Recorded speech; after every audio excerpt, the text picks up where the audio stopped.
Okay, we're live on YouTube, Dan. For anybody watching or watching the replays, we simulcast this. We go out live on the radio and here on YouTube. So we take breaks where people listening on the radio hear commercials and songs. We will stay with you through the breaks, but you won't get to hear any of the music. Sorry. YouTube will violate us. There's my disclaimer. That will explain our strange behavior partway through the show when we start goofing off. We will violate them with our behavior and our chatter. So that's right. A few more commercials and then we're on. Okay.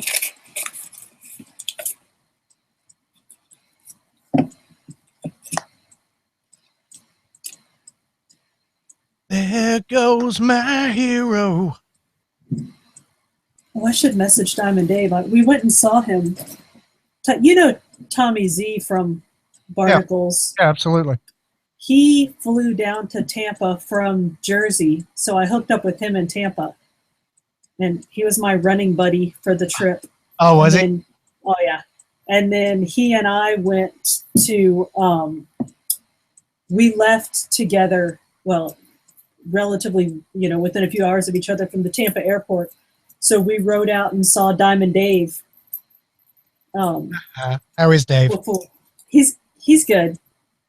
He's having a lot of problems with his back. Yeah, no, I know. He said he wants to either call in or come on the Hangouts for the show one night. I'm going to message him the link. I talked to him about it when we were down there. Yeah, he should come on sometime. Tonight if he wants to. Say hi. Diamond Dave. Every time I come in here, Scott's laid out this radio station software differently. It's crazy. Keeps you on your toes. Luckily, my talk button is in the same place every time, so that's good. All right, I sent him the link. All right, one more commercial and we're on. So 20 seconds. Okay. I'm sure you and Dave could have some lively caucus discussions. I do want to talk about the caucuses. Obviously, that's one of the things I was going to discuss. Yes. All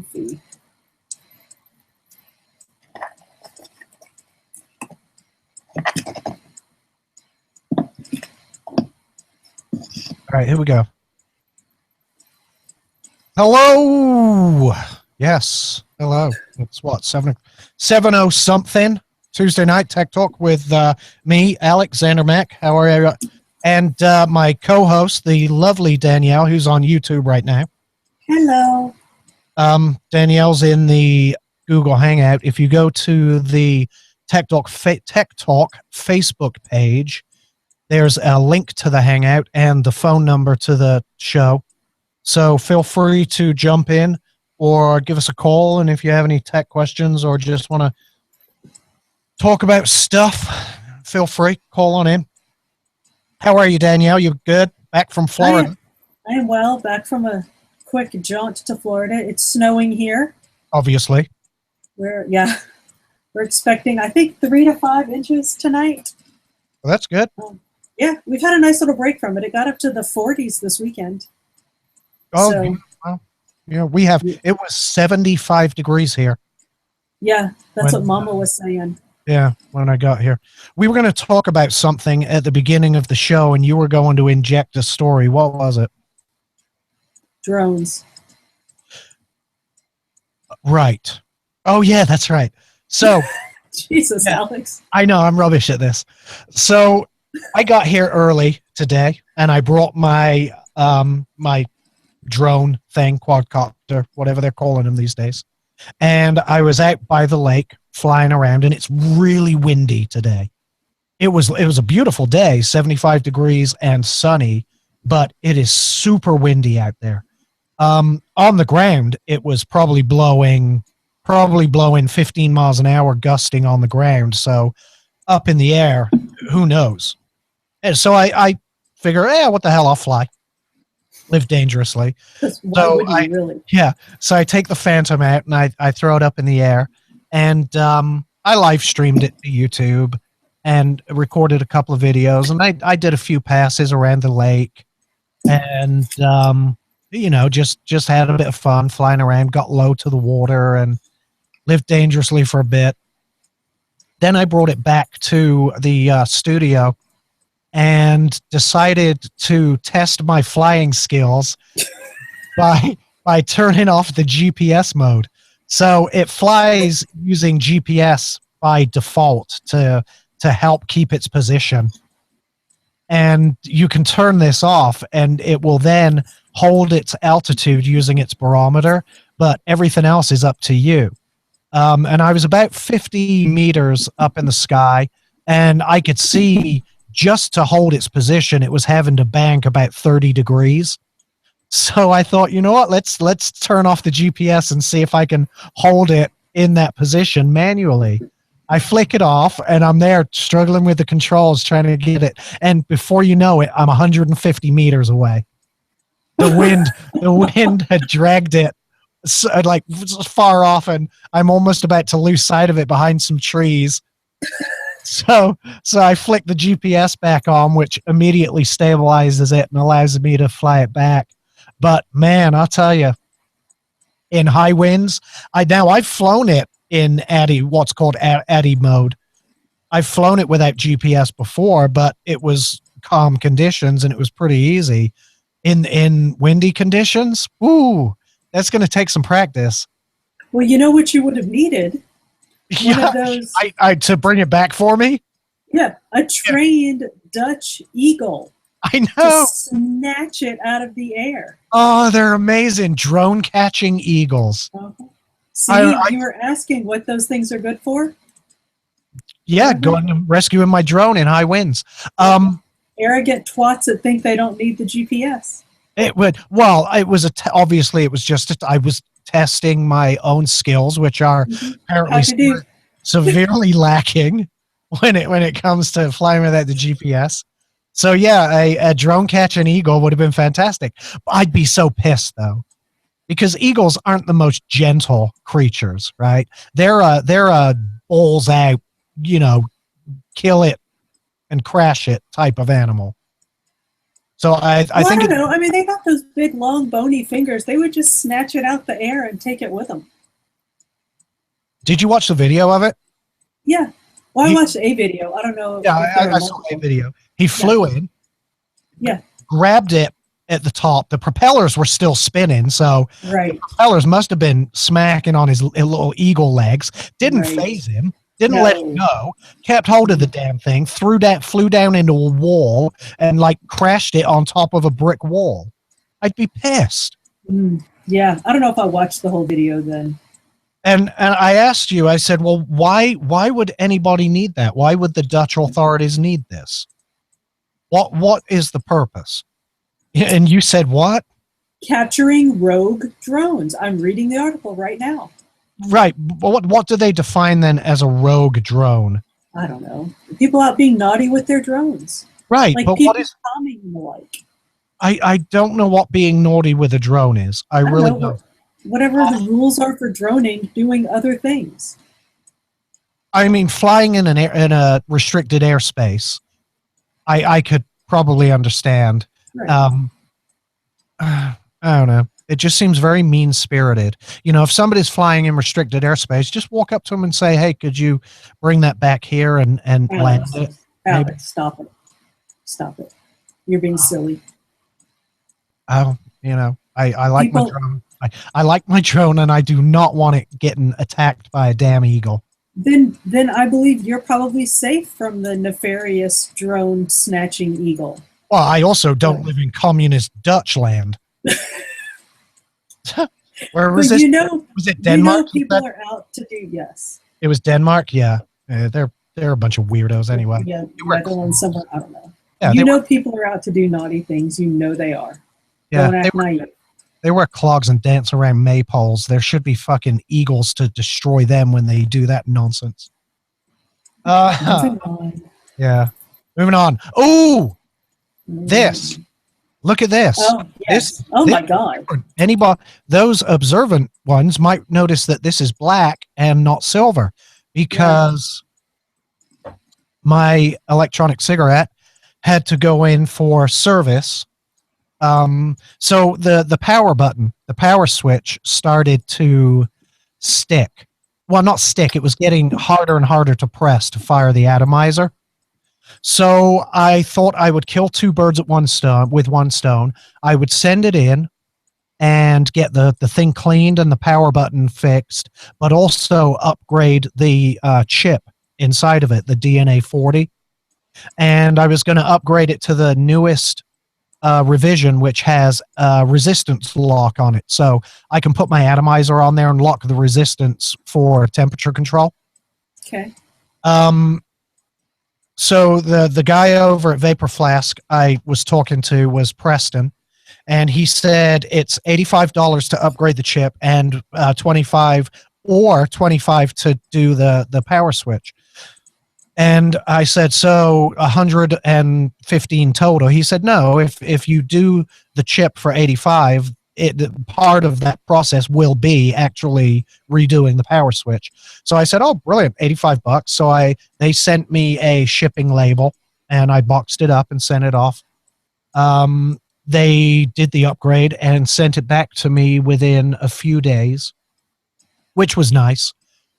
And I got to use it for a day or so, and I plugged it in to charge it and noticed that it would not start charging. So when they took it apart and rebuilt it, something happened to the USB port, and it was busted up. So I'd been without it for about a week at this point. It was with the shipping and then their 3-day turnaround and then shipping it back. I'd been without it for about a week. So I dropped Preston an email and tell him what's going on. He said, we'll set up another service thing.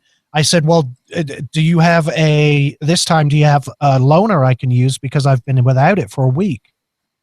Now, Vapor Flask are in Georgia. They're in Alpharetta. So, and he noticed that I was in Marietta. So he actually called me on the phone and said, one of our staff lives very close to where you are. If you meet him, he'll give you a loaner, take your device, bring it into us, we'll get it repaired, and then we'll send it back to you with a prepaid box and you can ship back the loaner. I thought, man, that's some really good customer service. That's kind of going out of your way for a customer. Yeah, it is. What were you using in the meantime before you got that loaner? A really crappy, a junky thing that I had laying around. Gotcha. It wasn't very good. It wasn't doing it for me. So I smoked 2 fags. So, oh no. Yeah.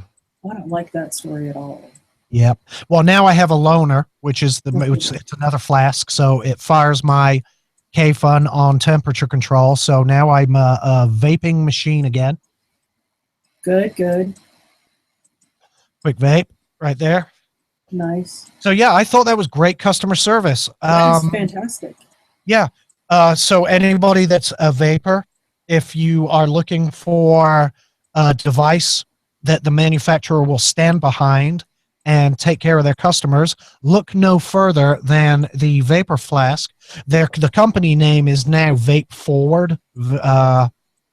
Vapor Flask. There's a story behind this, I guess. They've always been Vape Forward, but they released the Vapor Flask as their first device, and so they became known from that point on as Vapor Flask. Now they just released 4 brand new devices, and they're not all Vapor Flasks. They're different things. Well, they're Vapor Flasks, I guess, but with their sub names. There's the Vapor Flask Stout, the Vapor Flask Mini, the Vapor Flask Classic, and one other. I can't remember what it is. So they went and Charlie, the owner, who I met Actually, I met him the day this launched. That's another story. Anyway, he went on a YouTube channel, P. Basardo. Hey, folks, P. Basardo. He's he's an e-cig reviewer and one of the bigger ones. So Charlie went on there and told the whole story about how they're now, they're going back to their original name, Vape Forward, and the Vapor Flask is just going to be a line of products from this point on. So the whole point of that is if you're looking for a device with a manufacturer that will stand behind it, look at Vape Forward and their Vapor Flask line of electronic cigarettes. Ooh, also, while I'm talking about electronic cigarettes, so I use a K-Fun.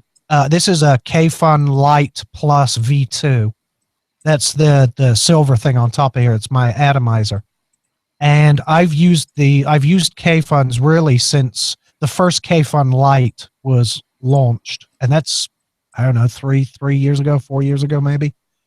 They just released a brand new K-Fun. It's a new K-Fun Mini.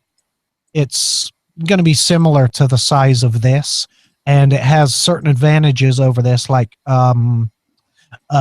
you can close the juice flow and fill it from the top is one advantage, whereas this one I have to take it off the device and fill it from take out a screw and fill it from the bottom. There's that, so it's top filling, and you can get to your build deck without having to empty your liquid out of the tank. So I can, if my temperature control build starts to screw up a little bit on me, I can pop it out, make some adjustments with the coil spacing, and pop it back in, and everything should be good. So I'm gonna have my eyes out for the new K-Fun Mini, which I'm hoping is a 22 millimeter device. Although it may be, if it's like the original K-Fun Mini, I think it's either 18 or 19 millimeters, but who knows? I'll keep an eye out for it.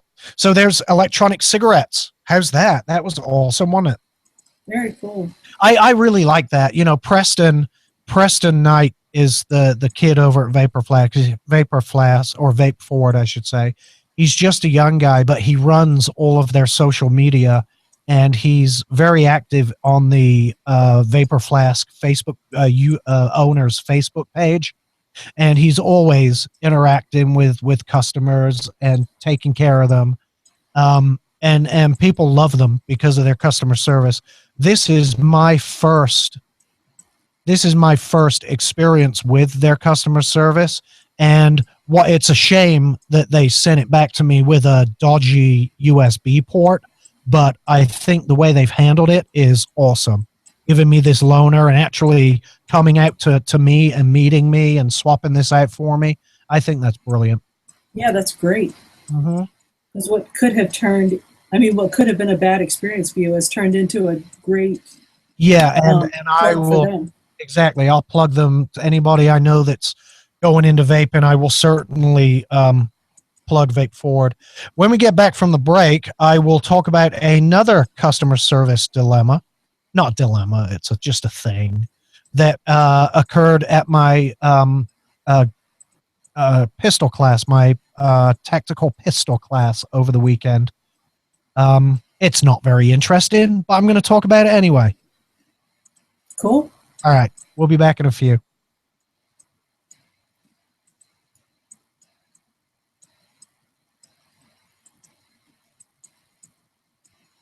Did I tell you I had a fighting pistol class over the weekend?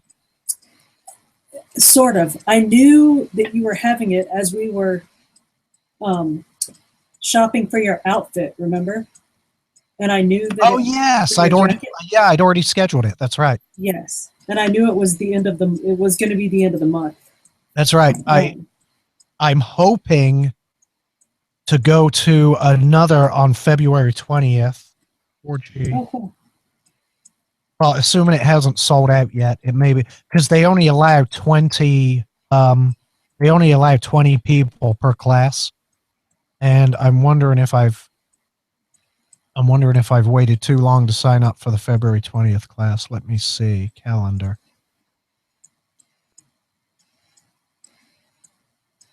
Oh, that doesn't work. There we go. 20th tactical pistol. Oh, I think it says This class is full. Yeah, it's already full. Bitches. Fuck. They need to fire somebody from the class so you can get in it. Yeah. Let's see what's coming up in March. Nope. Oh shit. There's nothing in March. Nothing in April. May.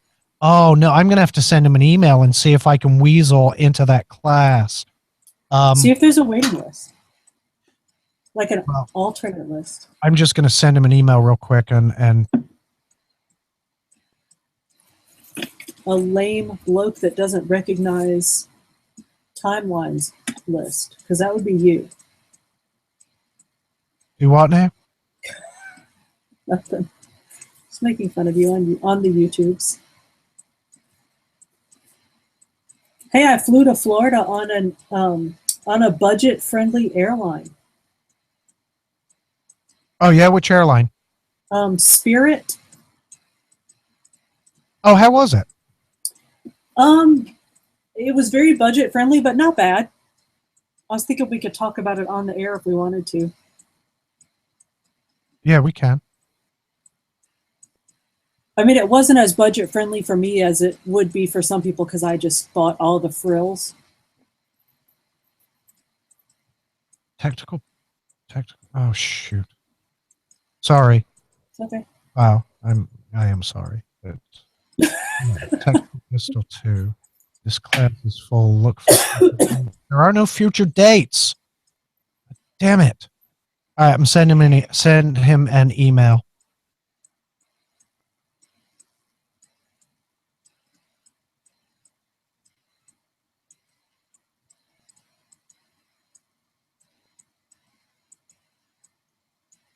Let your soul and spirit fly into the mystery. I figure they can't violate me if I'm singing the song, because then it's especially just not if you sing it badly. Yeah, shut up. Hey, so I made myself a Twitter and a Facebook page for my techie stuff. Oh, what's your Twitter? It's Tech Danielle. Tech Danielle? Yeah. Because Danny was taken. Suck. Tech. TECHDANIELLE.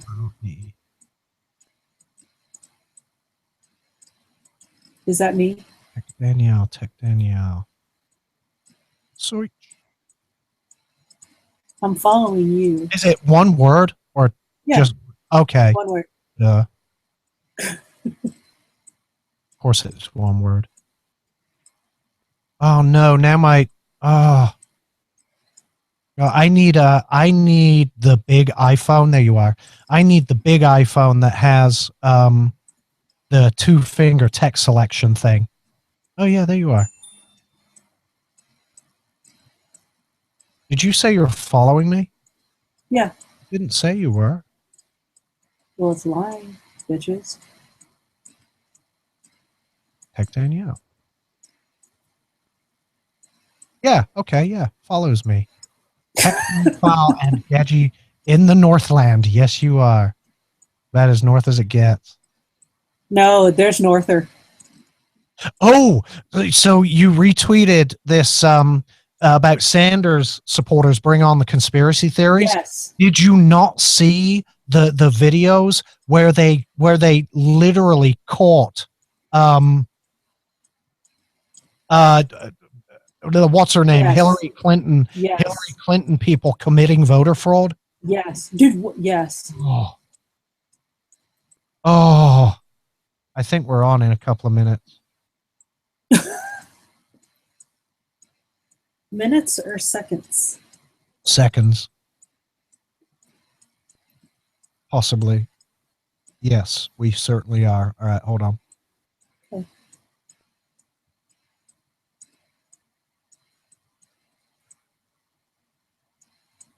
All right, we're back. So yeah, before the break, I was going to talk about another little customer service thing that's going on. I'm in the middle of. So I went to a training class on Saturday, tactical pistol training class. So fighting pistol. It was down at 4G Tactical in Griffin, I think, Griffin, Georgia. And I've been down there before, and it's okay. It's okay. It's actually quite good. It's fun. So I took my Glock 19 and my Glock 34, which is the tactical Glock, right? I figure tactical pistol. I'll take the tactical Glock, as they call it. And I took two 17 round Magpul magazines with me for it. And these, these are, I love Magpul. They're a great company. They make magazines for ARs, and that's all I use with my AR. And I have the 15 round magazines for my Glock 19, which work perfectly. So I go to the class. I, get my gun set up. I have the light on it. I load up the 17 round mags, and I start shooting the first string, and I'm getting a failure to feed on every single round.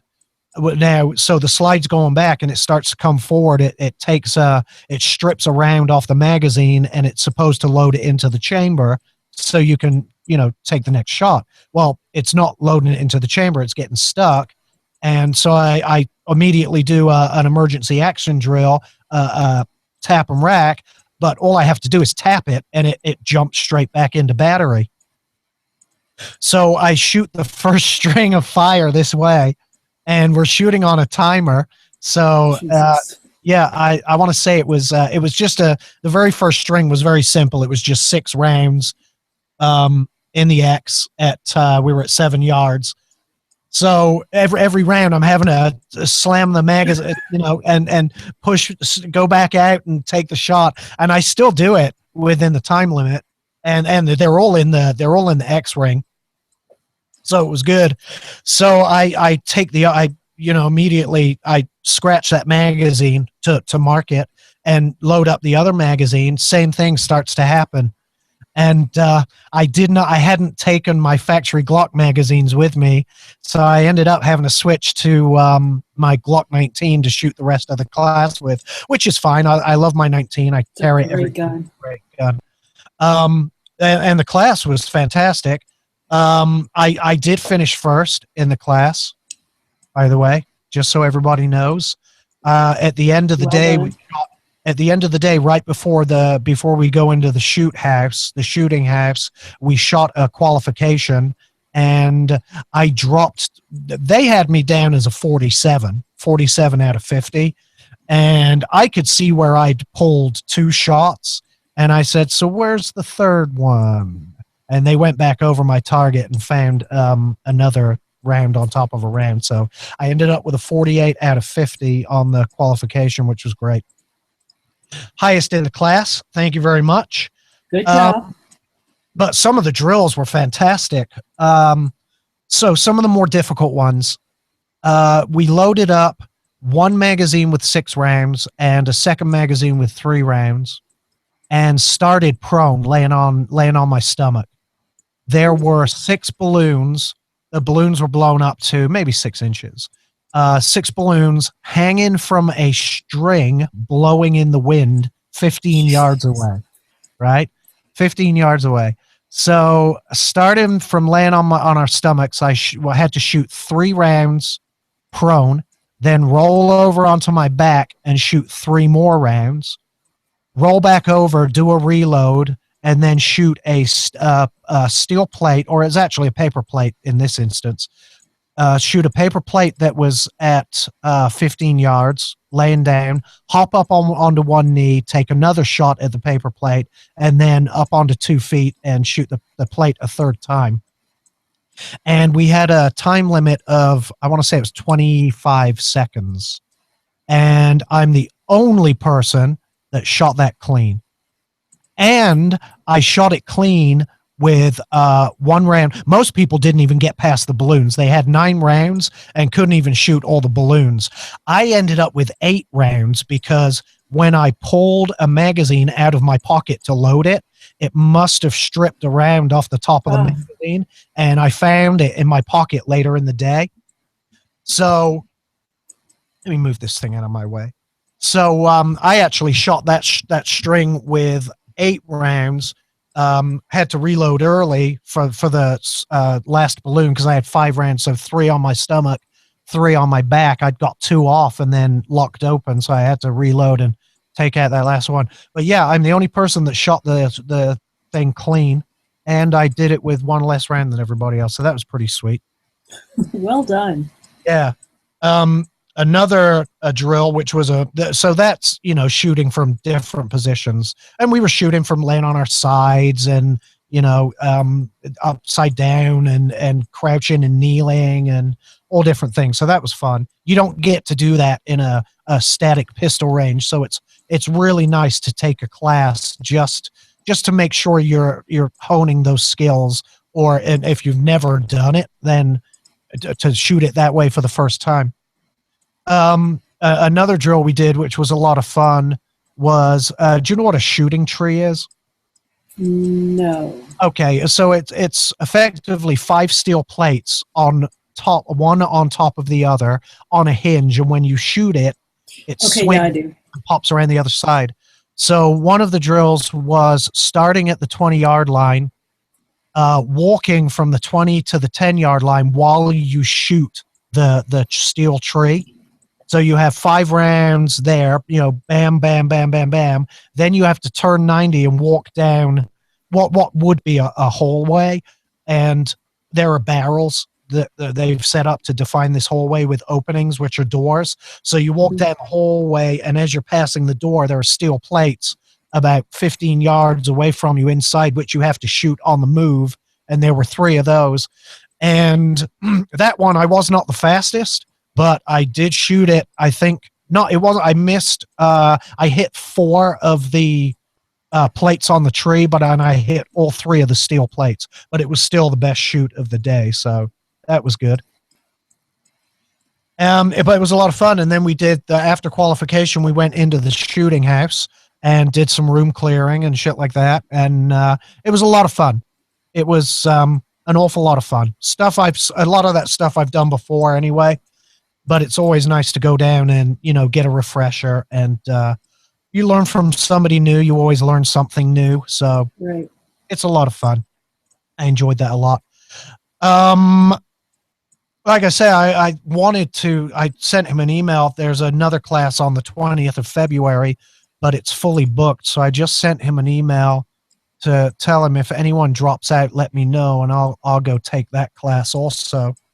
But I also have both CPD, Conyers PD, and the Rockdale County Sheriff. They're both holding active shooter classes. So I believe I don't think there'll be any shooting here. It'll just be a mindset class, I believe, tactics and mindset. So I'm going to go to both of those. And then in June, Aaron Cowan of Sage Dynamics is coming to Atlanta to do his active shooter class. And this is a live fire class, and it's simunitions, so people will be shooting back. Oh, wow. Yeah, it's a lot. Simunitions are crazy. It's a lot of fun. You have to suit up, put on a lot of protective gear, because it hurts. You know, they're proper little rounds, but they're made of paint. They're marking rounds, and if you get hit with one, you know it. They call it paying the pain penalty. So that's yeah. So yeah, those are coming up. Two active shooter classes and a 3rd simunitions class in June. That'll be fun. Very cool. What else? All right, I'm going to touch on this Lavoy Finicum thing. You've heard of this, right? The FBI up in Oregon. Okay. So Mike was posting some bollocks, for lack of a better term. You know, I don't think he believes the FBI were justified in what they did. I think what I read of his post, I think he thinks there's some questionable techniques maybe in what they did. Yeah, and then Mike's looking at it from a soldier, right? He was in the Army. Their rules of engagement are completely different. Their training is completely different. Actually, that's one of the things I noticed down at 4G Tactical training with Paul, because he's a former Marine, and the way they train is completely different to the way I've trained. So a lot of different techniques go on, and I imagine Mike is basing his comments on his experience in the Army, whereas I base my comments on my experience training privately. And so this guy, Lavoy Finicum, he had done a lot of interviews where he had said in no uncertain terms he was not going to go to jail. They were not going to take him, catch him, and put him into jail. He also knew, and he said, when they do come for him, they're not going to come with their hands in their pockets. They're going to come with guns pointed at him. And a reporter said, well, what are you going to do? He said, well, don't point a gun at me. Just don't point a gun at me. Now, I guess you can infer from that whatever you choose. What I infer from that is, if you point a gun at me, there's going to be a problem. So the FBI knew who they were stopping that day. They knew who was in that car. There were 4 people in the car. And if you watch the entire 20-odd minute video, they stop in the road with the FBI behind them, and they sit there for, a good 10, 15 minutes. They're obviously talking, formulating a plan, or trying to decide what to do. And they all decide to run. All 4 of them decide to run. So he smashes through or I should say, tries to go around an FBI roadblock, almost hits an FBI agent who, by the way, jumped out in front of the car, which was fucking stupid to begin with. So I don't put that one on Lavoy. I put that on the FBI agent that jumped out. That was either remarkably brave or remarkably stupid. I can't make up my mind which. But he gets out with his hands up and then starts reaching down here. Now, I wasn't sure.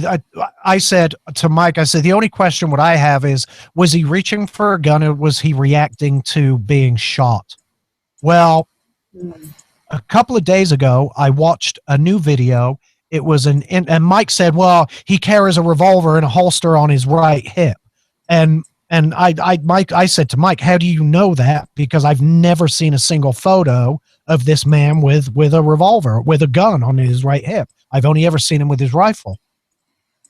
Anyway, a couple of days ago, I saw a video. It was the last interview that Lavoy Finicum gave. And he was sat in a chair. He did not have a coat on, and he was wearing a shoulder holster. And he's a right-handed man, so it was a shoulder holster that put the gun on his left side, and the gun was sitting right here. Right, the exact same spot he was reaching for as he was, getting into a fight with the FBI. So I've now decided that absolutely, yes, he was reaching for a gun. I'm going to add this, and don't take this any strange way. I think the FBI were perfectly justified. I think he got a bullet to the nose, and he fucking deserved it. But if he had had any training whatsoever, he would have had his weapon in hand before he exited that vehicle. So, he's an idiot. Yeah. Go ahead. Yeah. I agree. Why didn't they? I mean, again, don't take this like I think they should have been shooting at the FBI, but why didn't he jump out armed? Mm-hmm. Like, why do you jump out and draw if you're going out to shoot? Right. If you're going out to get into a firefight or try to fight your way out of a situation, you get out of the car with your weapon in hand, and he didn't. Right.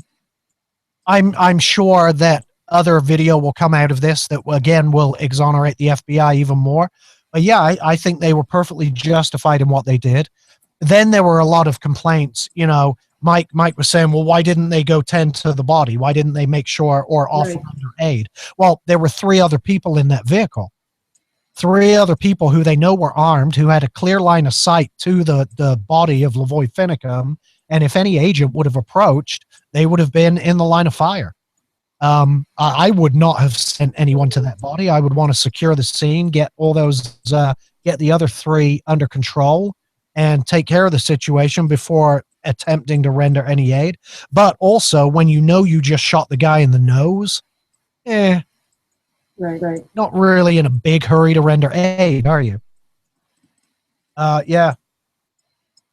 Now I've read a lot of the conspiracy stuff. I've seen people saying that the body cam footage doesn't jive with the drone footage, and I've heard people say that the drone footage has been altered. And I don't know. I've seen a number. The drone footage I've seen has all been the exact same scenario. I've just seen it enhanced, right? And so you can see it clearer. I don't call that modified. I don't call it doctored. I call that digital enhancement, and they do things like that all the time. If they were wearing body cameras, it would be very interesting to see the video from it, because I think it would prove definitively that he was trying to reach inside of his coat to grab his pistol. But it will answer the question of who shot first. Did the FBI shoot him first and he reacted to that? Or was he just, what was he saying? Was he making threats? Was he yelling, "I'm going to kill you motherfuckers," or whatever it was he was yelling? I don't know. We'll see. I guess, I suppose I should say, as of right now, I think the FBI are perfectly justified in what they did. So there's that. Yeah, was that your dog? I still have just a touch of those fuckers are up to no good. Who? The Finicum and those guys. Okay, I'm going to call them militiamen, even though they're not. Yes. But you're talking about the occupiers. Yeah, of course they were up to no good. Yeah. Can we stop giving them, how many benefits of the doubt are we going to give them? They were up to no good. He ran at a bunch of fucking FBI agents. Yes, he died. That shit happens. Yeah. I imagine when he was in Nevada at the Bundy's Ranch for that standoff, I imagine he was gagging for a gunfight then too. Yeah. I don't know. Who knows? And I mean, what he did there, that's a coward. That's not a gunfight. That's being a coward. Mm-hmm. I mean, not that I think that he should have been, shooting at the FBI, but that's suicide by cop. Okay, well, this might get me in trouble, but I got to tell you, if you think, we're here to protect against tyranny, and if you have a just cause and you stand your ground, I don't really see a problem in that. I know the government would see a problem in it, but if it's a just cause and you stand your ground, that's one thing. But this was never a just cause. Right. It certainly wasn't a cause ever deserving of any violence. I don't know. I mean, if one day the government decides, oh, we're going to come around and seize everybody's property and, just start randomly putting people in prison, that may be a reason to stand your ground and, use force to prevent tyranny. I don't believe. I think what they did at the ranch, where the government was threatening to steal his cows, when you're talking millions and millions of dollars of livestock, I believe that was a just cause, and the government ended up backing down and walking away. So they must have agreed it was a just cause. That's a time, I think, where you bear arms and you do what you have to do. This was not that instance. Danny, we have a break coming up. We're gonna take a couple of minutes, pay the bills. We'll be back. Okay, bye. I gotta run downstairs and let the dogs out, so I might lose you. I'm gonna try and stay and listen to you. Okay. My dogs are jumping.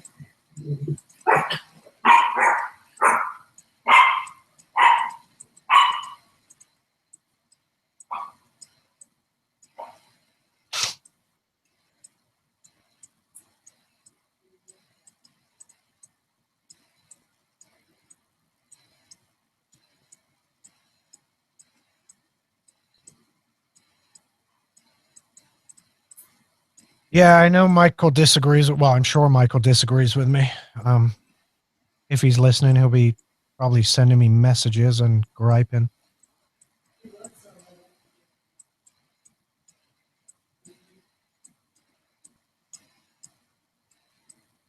Well, look at this. So, can you hear me still? So, Bank of America have updated their app, and one of the features allows me to lock and unlock my debit card, apparently. Oh, that's cool. Can you hear me? Yeah, that is kind of cool. Yeah, I think Then the Discover card or something. I saw a commercial that one of the credit cards does that. I'm not sure, but I mean, this is great. I may just lock it regardless. Yeah, and then unlock it when you need to use it. Yeah, unlock it when I choose to use it, because as many times as somebody's stolen my damn card number. Oh, shit. Yeah, and and I know it's always like in restaurants where you hand your card over and some fucker is stealing the number. Right. Yeah, very cool. I'm going to have to look into that feature and make sure it's working. Yeah, I may lock it permanently. That way, when anybody steals my number and tries to go on what was it? The first one, I think, were like a $500 worth of tattoo supplies. Shut up. Supplies, right. Yeah. They'll come up against a brick wall. Oh, that's funny. And prevent me having to go through all the bullshit of changing my card. I think I had to change. It was 3 times last year I had to get a new card and a new number and cancel my shit. It was annoying. It was killing me. Yeah, that sucks. All right, so I'm done with all the. Well, I'm not. I was going to say I'm done with everything. We can move on to tech, but there's the caucuses. You want to talk about those, or you want to skip it? Sure. All right. Yeah, we listen. And then we'll talk about net neutrality, and we'll move into our stories. Okay. Let me see if I can rein my dogs back in. We're actually getting some snow.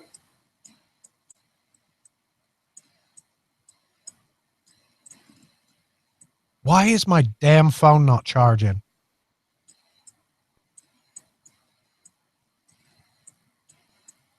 Jeez.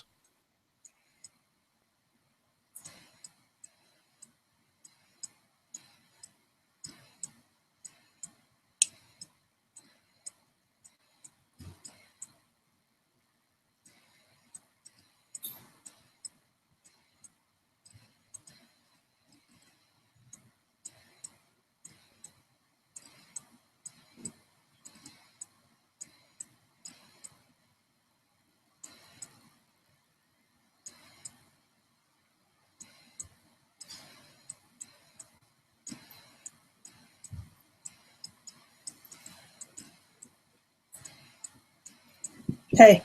Hey. Okay, good. All I heard was, why is my damn phone not charging?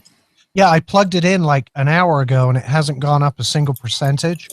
But this is some kind of jank cable that Scott has laying around. I'm not sure. It's so I plug it in. It was at 71%. Now it's dropped down to 70. Fuck that. God, I'm going to use my own charger. Going to break out the hell is this thing called? The Nomad Pod. I'm going to break out the pod. Nice. Actually, I bet my watch could do with a bit of a charge as well. Yeah, I'm going to slap this on charge too.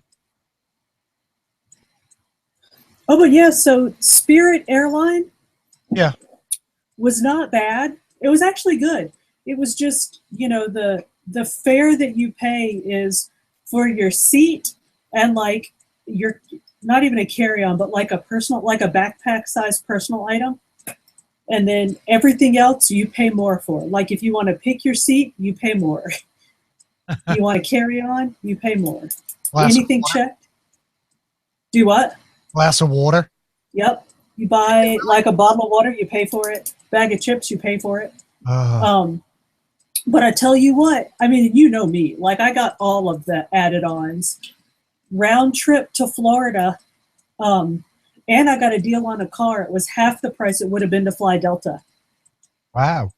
With, and I mean, I only had like, a week's notice. Like Randy died Tuesday. I found out Wednesday. I booked the flight Thursday and flew Monday.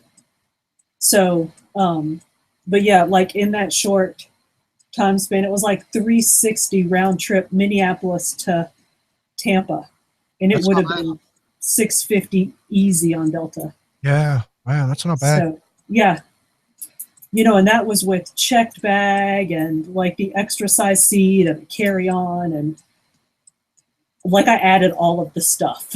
Well, of like, course.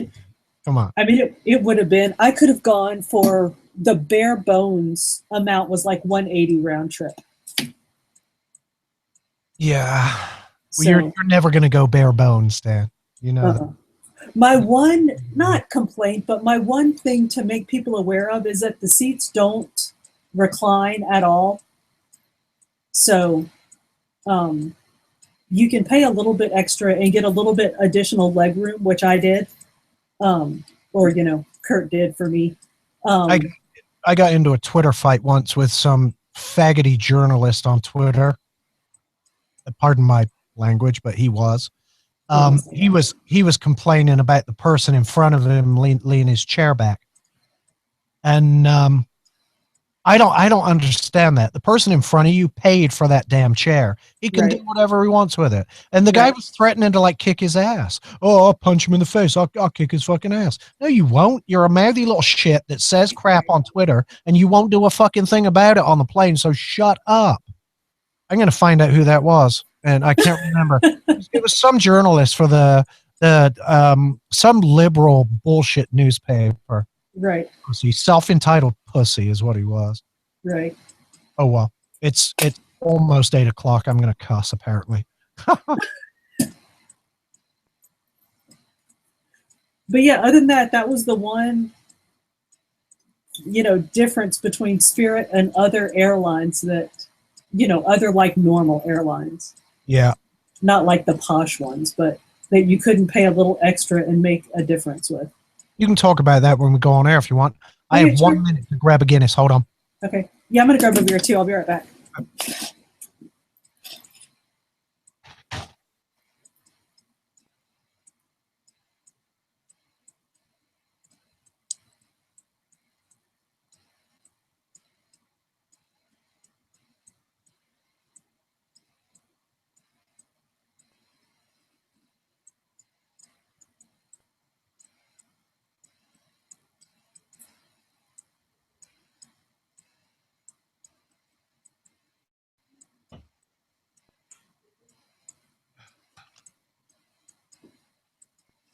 Oh, I missed a phone. Damn it. Why am I hearing feedback? I don't know why I'm hearing feedback. That was weird.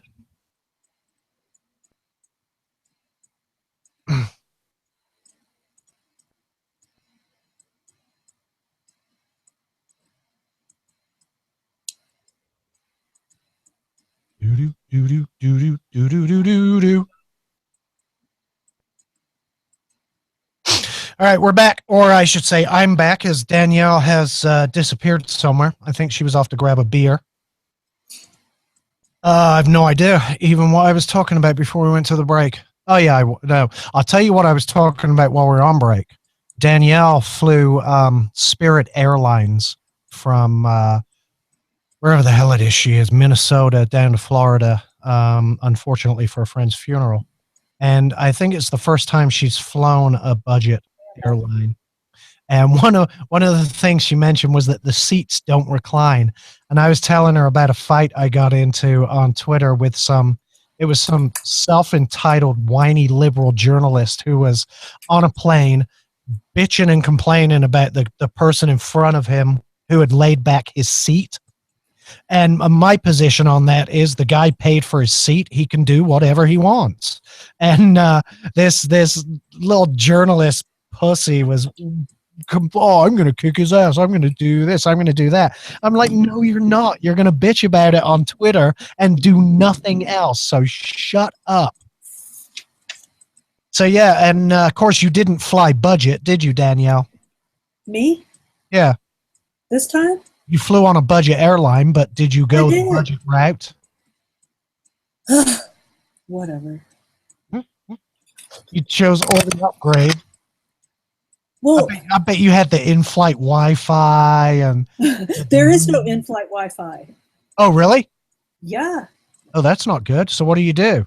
I know. You take your own. You like download movies and stuff before you go. Okay, I figured you'd be reading.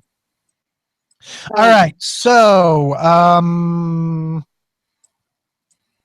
Iowa caucuses. Did you? Oh, are You we back on the radio? yeah. Oh, yeah. We're on. Okay, I didn't know. I was downstairs getting a beer. Sorry. Yeah. My bad. We're on. I had to check myself there for a second. The caucuses. You saw the results come in, I assume. Yes. And I don't know if you imagine how happy I am, but I am a pretty happy little camper right now. Yes. I am obviously a Marco Rubio supporter. I believe Rubio is the only candidate that understands the economy we're currently living in, the modern 21st century economy. And I hear people say, well, Donald Trump's a businessman. No, Donald Trump is a real estate agent. He's a realtor. He understands the real estate market and he understands the economics that go along with that particular market. I'm sure he has some understanding of Wall Street, but it's going to be fairly limited, I'm sure. But while he is a businessman, but he's a real estate agent. That's his speciality. That's where he makes his money. And I don't believe that qualifies him to run the United States of America. Plus, when we do let a real estate economy run our country, look what happens. Go back to 2007 and remember that crash that was driven by the housing market. I don't know if we want a guy in that industry running our entire economy, but maybe that's just me. But yeah, Rubio, obviously the polls and the pundits and all those, douchey wankers had written him off. It was obviously it was Donald Trump's race. He was going to take away and win in Iowa, and Trump was telling everybody how important it is that he wins in Iowa, and then he comes in second place. Oh, disaster for him, an absolute disaster. For Marco Rubio, it was exactly what I expected. It gives Rubio momentum going into New Hampshire, where New Hampshire voters, they're a little bit fickle. They like their candidates to have some momentum behind them. New Hampshire voters are renowned for waiting until the last minute to make up their mind. I believe Rubio will have an even stronger showing in New Hampshire. Not sure about South Carolina. South Carolina, I think, is going to be a fairly prominent Trump state. But one thing that the caucuses showed was that Trump voters are not motivated enough to actually get off their asses, get out of their mommy's basement, and go vote. Yeah, they're a bunch of lazy slobs. Fat, sweaty, lazy. You know what Trump voters remind me of? What?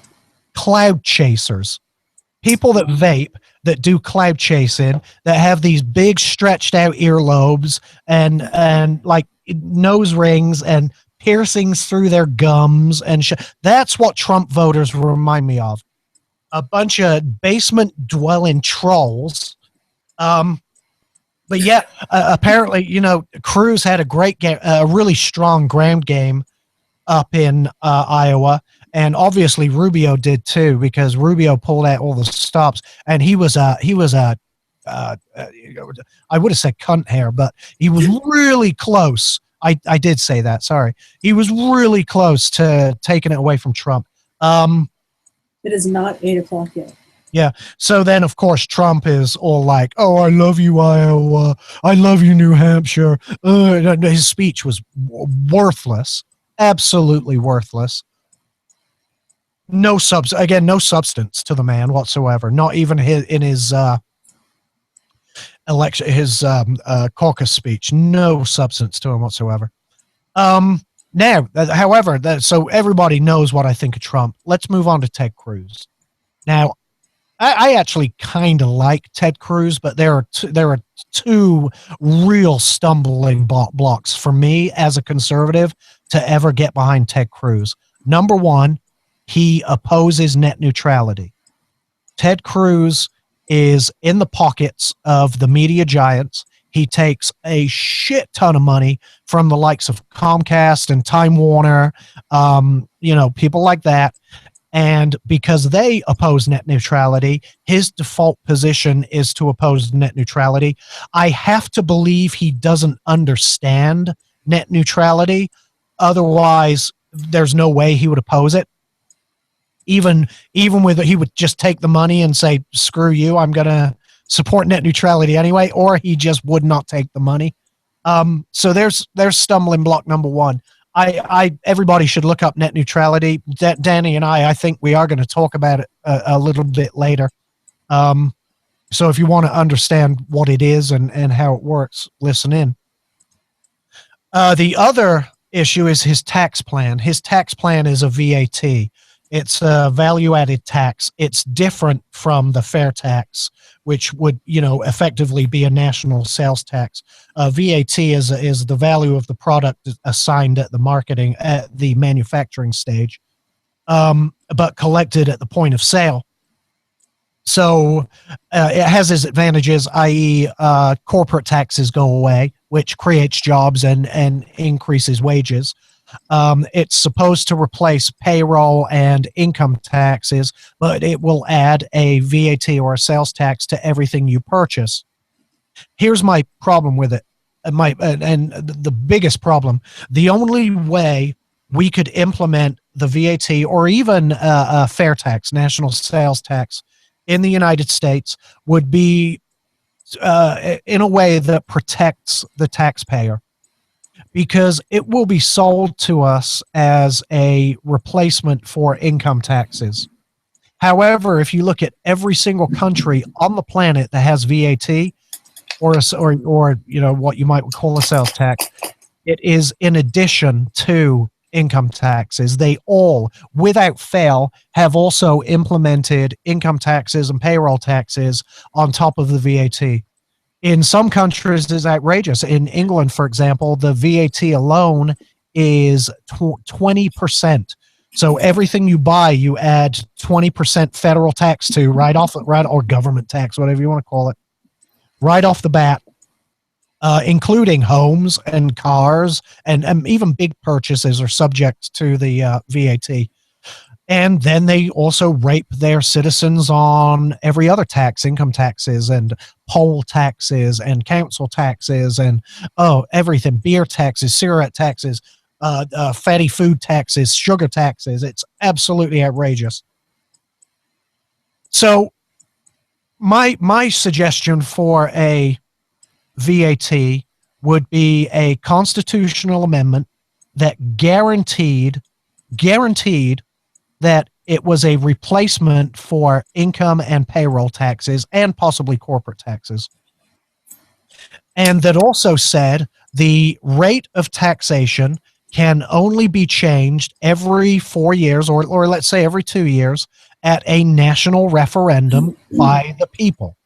The people will then choose their tax rate. If the government can pitch it and say, listen, we need to generate more revenue for X, Y, and Z, and the people have to go vote on that sales tax increase, just like we do locally with SPLOST initiatives. If we had to do that on a national level, and then the government turned around and wasted that money and didn't get a damn thing done, we would then reverse it at the next cycle. But it would protect you from double taxation, i.e. income taxes and VAT. It would protect you from random increases in the rate, because when you're talking about a sales tax, it's a very simple process to increase those rates. I don't want to say the majority of people are easily misled, but they generally are. And when they sell it to you as a penny tax, it's a penny tax. Yeah, it's just a penny. You don't have to worry about it. Instead of a 1% increase in your income taxes or your sales taxes, it gets a bit iffy. It's very easy to increase those taxes on a whim. If you put it to referendum, then you hold the government accountable. Then they have to do with that money exactly what they say they will do with that money, or you will take it away from them the next time around. Unfortunately, Ted Cruz's plan offers no protection against double taxation whatsoever. And that really concerns me, because while his intention may not be to tax us, overburden us with taxes, his successor may very well be different to him and want income taxes as well, because we all know the government is greedy. Am I right? You are right. I am right. I don't know. I think Mike asked you last week if you have a candidate preference. Have you decided on anything, or are you just seeing what's happening? I do. I like Rubio. Mm-hmm. I think I'm less averse to Cruz than you are. I do not like Trump. Yeah. I mean, again, it's only those two things with Ted Cruz. I mean, obviously he's evangelical as well, and I'm not a big religious guy, but right. I'm not opposed to that. I think it's nice if people have faith. I think that's a good thing, and he obviously is a man of faith. He has a very strong faith. I don't know that would affect the way he governs. I think there are ample rules in place to prevent, to prevent any weird cultish or I don't right. cultish, but right. There are things in place to prevent that crossover between church and state and forcing his views onto other people and things like that. So that's not really a concern of mine. Some of his other policies are good. I think he's very unrealistic on immigration. I think Rubio nailed it on the head when he was asked about it and why he has backed away from his Gang of Eight plan. And he nailed it on the head when he said it's just not feasible right now with public sentiment. The first thing before we can do anything on immigration, we're going to have to secure the border, because that's what the people want. The people will not let us do anything involving a path to citizenship or long-term legalization. The people of America will not let us touch that issue until we secure the border. So I think Rubio is being realistic about it. Ted Cruz, he thinks we're going to deport a bunch of illegal aliens, which, first of all, we're not going to be able to find them. And secondly, we don't have the manpower to find them. And thirdly, we don't have the money to spend trying to do it. I don't know. I'm not as opposed to Cruz as I am to Donald Trump. Let's put it that way. Right. Trump, I think, would be a disaster. Now, obviously, the big story out of Iowa was Bernie Sanders. And yes. Today, on the Clinton side of the equation, the voter fraud that is now on camera documented and proven to be taking place. I'll tell you what, these Clinton people will do whatever they can to make sure that she wins. And she barely won. Fox News are saying it's too close to call. They won't even pick a winner. At this point still? Mm-hmm. Wow. I believe so, because I think there were 0.2% between them. Yep. You can't pick a winner in that case. In every other election, that would be a recount, but because the way Democrats run their caucus, they have no option of a recount. It's wild, man. Bernie, freaking Bernie. Now, what I would like to see is what the popular vote was during the Democratic caucus. I know how the delegate split went, but I would love to know what number of voters voted for her, yes. what number voted for him, because I have a hunch that he won the popular vote. Yes, by a greater margin, I think, than is reflected in that. Yeah, I believe so. And they were reporting last night that it was around 80% of people under age 30 were voting for Bernie Sanders. That's scary. That's actually quite scary. Wow. Yeah, now that means of the other 20%, they were split between Hillary Clinton and the Republicans. So I wonder how many people under age 30 are actually considering voting for a Republican. Wow. Yeah. I don't know. Although they also reported that there were a lot of Democrats who were switching their registration so that they could come over onto the Republican side to vote against Donald Trump. Yeah, they were switching their registration so that they could vote for somebody other than Donald Trump. God bless them. God bless them. Thank you for helping us out because we don't want him either. Wow. I appreciate that. Danny, we have a break. Okay. That 20 minutes flew by. When we get back, we will talk about technology. I promise. We'll be back.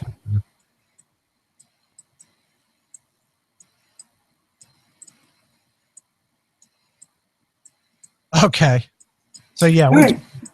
So one of the articles, it might have been the one that I retweeted, said something about the Microsoft software they were using or something to tally votes falling under question by the Sanders people. Do you know anything about that? No, I don't. I haven't read that one. And that Microsoft gave a whole bunch of money to Clinton. That's some shady. I mean, there's some possible shady antics there. Go ahead. Sorry. It's stuff that, aside from both Bill and Hillary Clinton, you would say, "Oh my God, that would never happen." Like that's bullshit. Right. But when it comes to them, like how many times have we said there is no way that's the case? The one that was most glaring to me was the vote count in one of the districts where the Sanders camp did their vote count properly by a hand raise, and then as they count them off, they drop their hands. The Hillary camp didn't even do that. It was almost like they estimated their numbers and then voted against a recount. And that fucking C-SPAN caught that on camera. Really? Yep. Yep. And now the Iowa Democratic Caucus is saying that they have lost the ballots from 90 precincts. And these were precincts where Bernie Sanders was very competitive. And so even if they allowed now their rules don't allow a recount after the fact, but even if they without a vote, I should say, but even if they did, he wouldn't be able to get a recount anyway because they misplaced the ballots. Mm-hmm. Yeah, they've lost them. How do you lose ballots in the 21st century? How is it possible? It boggles the imagination. And this is why I keep saying the entire system is set up for you not to vote. They don't want you to vote. They want to pick their own. They want to pick their own candidate, and they want to shove it down your throat and make you live with it. It's awful. Yeah, I'm looking for that article. And we got a bunch of slug-brained trolls who are going to vote for Hillary regardless.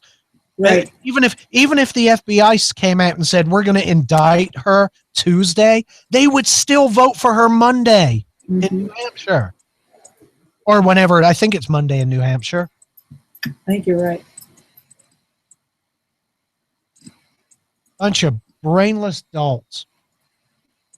Man, I'm going to be losing all my Democratic listeners. I'm pretty sure you've already done that. Yeah, probably. Well, it is what it is.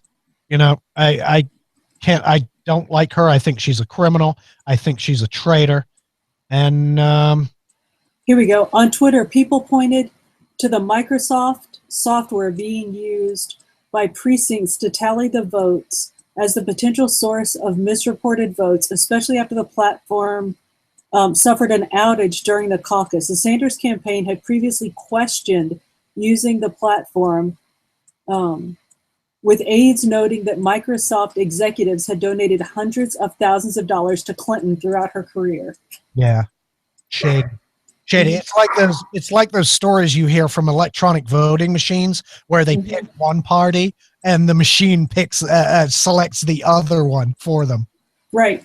It's like, who made these machines? It's crazy.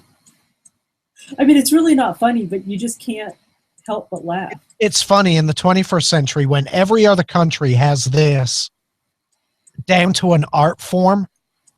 Right. The United States still loses ballots, has voter fraud out the ass, and can't get it under control. It's insane. It's insane. Oh, Yeah. well. Hey, you know what? Nothing I can do about it. Yeah, no, I mean, I hope I didn't just pull up my pants on camera. I was watching a movie, or no, actually, I was watching something on YouTube, and it was a clip from a movie, and it was based on a true story about something that went down in Alabama, and I believe it was after World War II, and a bunch of veterans came home, and they came home right around the time of an election, and a sheriff was trying to get reelected. And they were holding the election in the sheriff's office, and the sheriff was in charge of the ballot and the ballot box. And obviously these veterans who had, just gone and fought for our freedom and the freedom of the world, basically, they came home and they took issue with this, and they realized that a sheriff running his own election probably isn't the best idea. So they took it by force. They took the what was at that time the polling station. They took it by force and force of arms, and ended up running a legitimate, valid vote, which the federal government certified. The feds stepped in, and the feds ended up certifying the vote. And the sheriff was gone. And they believe he had rigged elections for years and years prior to this point. That's awesome. Yep.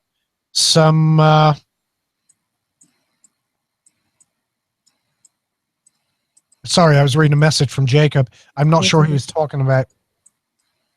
He's probably talking about Democrats, and I won't tell you what he said. It would be rude. We will be back on in 42 seconds. I almost lost track of that. Mm-hmm.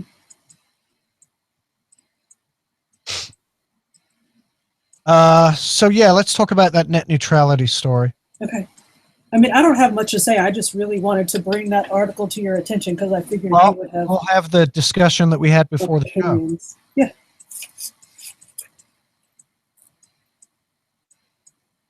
And don't get me wrong, I'm not saying I'm right. I'm not. I the courts are going to have to determine it. Well, if it gets that far. Yeah. I mean, it could just be bollocks, as you would say. Yeah.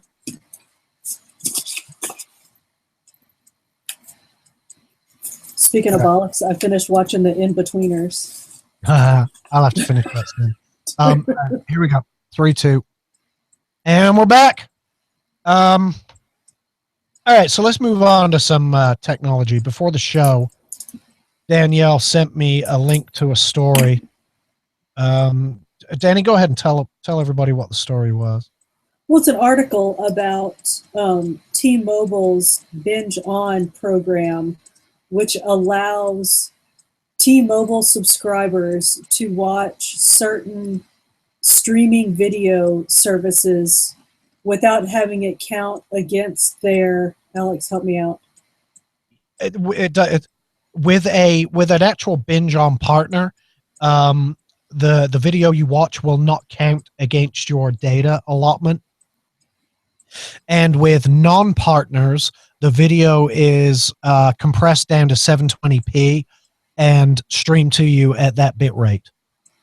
So there is an article that cites a couple of studies. One study coming out of Stanford University, talking about how they allege that Binge On is a violation of net neutrality because certain providers are included in net neutrality and others are not, because their allegation is that, what I got from it is that smaller sort of, I guess, I don't know, like Well, private maybe? I think they're arguing that small businesses are going to be they're going to be, oh, how can I put this? They believe Disadvantaged? the technical requirements are too difficult for them to attain. Right. So I went to T-Mobile, and so we'll deal with this issue right off the bat. I went to T-Mobile and I looked at the technical requirements, and there are two. Number one, your video needs to be identified as a video stream. That's a simple tag. That happened. Everybody does that. The second is it has to be provided in a variable bit rate. So in other words, it can stream at 1080, 720, 480, 320, something like that. And again, every video encoder I've ever used puts out video in an adaptive bitrate format so that a person can watch it at whatever stream they're capable of is the bitrate of video that will be presented to them. So there is no technical requirement that's out of reach of any small business, because I can do these things for free. They would cost me $0 to implement those two technical requirements that T-Mobile require. Now, Sanford are arguing that the system would also violate net neutrality, correct? Yes. Okay. And I also disagree with that, because first of all, binge on is completely optional to the end user, and we get to turn it on or switch it off. When I turn it on, it benefits me. I turn it on because it's a benefit to me. There is no disadvantage whatsoever to me as a consumer to using binge on.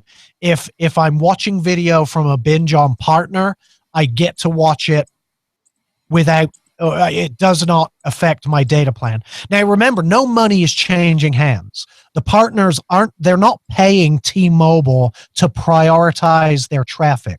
All they're doing is meeting two technical requirements and telling T-Mobile, we are now able to be part of your binge on program. So I still have to subscribe to Netflix. I still have to do that and pay that money. I still have to subscribe to Hulu or HBO Go or ESPN. Any of these partners that are part of the program, it's still my responsibility to get a subscription to watch their video. Here's the advantage to me. When I'm on my data plan, I get to watch their video without using my data, which saves me money. Now, I know that the stream is lowered to 720p, but 720p is still a high def stream. And when you consider this is from a cell phone company, you have to consider that your use for this is going to be on a cell phone, and a 1080 stream or a 4K stream on a cell phone is a complete waste of time. 720 looks perfect. So I enabled binge on. I get to watch as much Netflix as I choose without using my data plan, without going over my cap and having to pay a bunch of overage fees. I have unlimited anyway. I use it for hotspot because I have 5 gigabytes of hotspot data. And with binge on, I can tether my iPad and watch as much video as I want without using my hotspot data. Now, with companies who are not partners, their video is still what's the word? It's still downgraded. Well, it's not really down. Yeah, okay, let's say downgraded to 720p. But 720p is a high def stream, and it looks perfect. But I think that's where these other providers have their panties in a wad, because their stream is being modified without their permission. Well, The fact is, it's being modified with my permission. I'm giving T-Mobile permission to lower the bit rate of their video stream to save me data. That's my choice. I don't care if they're upset. I don't care if YouTube is pissed off. Be pissed off. You do not give me the option of lowering the bit rate of your video streams when I'm on cellular data. For some reason, I have the option on Wi-Fi. I can change it all the way down to a 240 stream if I choose. I can do 240, 320, 480, 720, 1080p, and 4K. On Wi-Fi, I get to choose, but on cellular, they do not give me that option. They tell me they will send me the highest bitrate stream that I'm capable of receiving. Well, I don't want a 4K stream on my fucking cell phone, YouTube, you idiots. It chews up my data. It's pathetic. I want a nice low bitrate stream that looks good on a small screen, and I'm happy with that. You don't give me that option. Now T-Mobile does. So tough shit, basically, is my as a consumer, that's my perspective. Tough shit. No money's changing hands. Nobody is telling me I cannot watch YouTube. Nobody is throttling YouTube against my wishes or against my will. It's my choice. So the entire argument that binge on violates net neutrality, I think is a bunch of bollocks. I think it's rubbish. Now, you may not agree with me. Who are you? Who's your provider? Verizon? Yes. Okay. So as a Verizon customer, how do you feel about binge on? Oh, I mean, I could not give a shit less either way. I mean, I don't care about streaming on my phone. I just don't have an opinion. I don't care. Doesn't affect me. Well, then, as a Verizon customer, how do you feel about Verizon's move into this? The plan that we are on, I'm on Kurt's company plan, which is a humongous pool of data. So as long as I stay under the radar, as long as I'm not like one of the top 3 or 4 users, I don't ping. So right. I don't have to worry about my usage. And I really don't use a whole lot of phone data because I'm on the computer all the time. You know, I'm a internet, like home internet data hog. Sure. But I don't stream much on my phone. So it's just not an issue for me. As a purely sort of intellectual exercise, I do kind of see the argument of how, and unfortunately I don't know the technicalities of it, but I can see how binge on could be seen to benefit the companies that are part of it because it's a draw. Like, you know. You're absolutely right. But I think that's part of taking advantage of a competitive open market. Everybody who chooses to be could be a binge on partner. And I looked at the list prior to the show, and it's grown. It's more than doubled since it launched.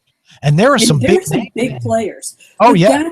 That's what that Stanford article, again, the article is referring to the study. I did not read the study, but the article from, I believe it was Gizmodo, says that the Stanford study is talking about not the big players, but the smaller guys that are being affected because whatever technical requirements they aren't reaching. And it referenced, help me out, it was encoding and something else that you didn't see in the list. Yeah, it said something about encryption and how they're apparently it disadvantages people who encrypt their streams.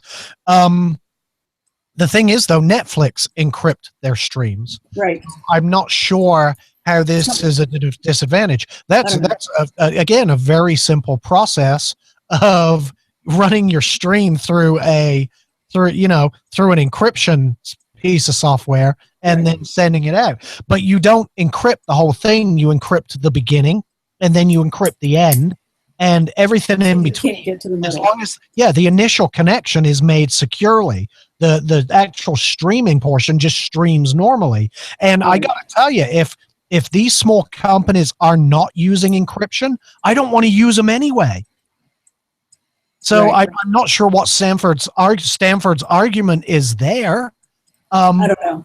If they're not encrypting their feed or their stream, I don't want their shit coming to my device. It Right. means it's able to be. It means it's able to be attacked by a third party while it's being transmitted, and be vulnerable to an injection attack. So yeah, I mean, if Stanford have a problem with that, fine, have a problem with it. I don't have a problem with it. I like it. I think it's brilliant.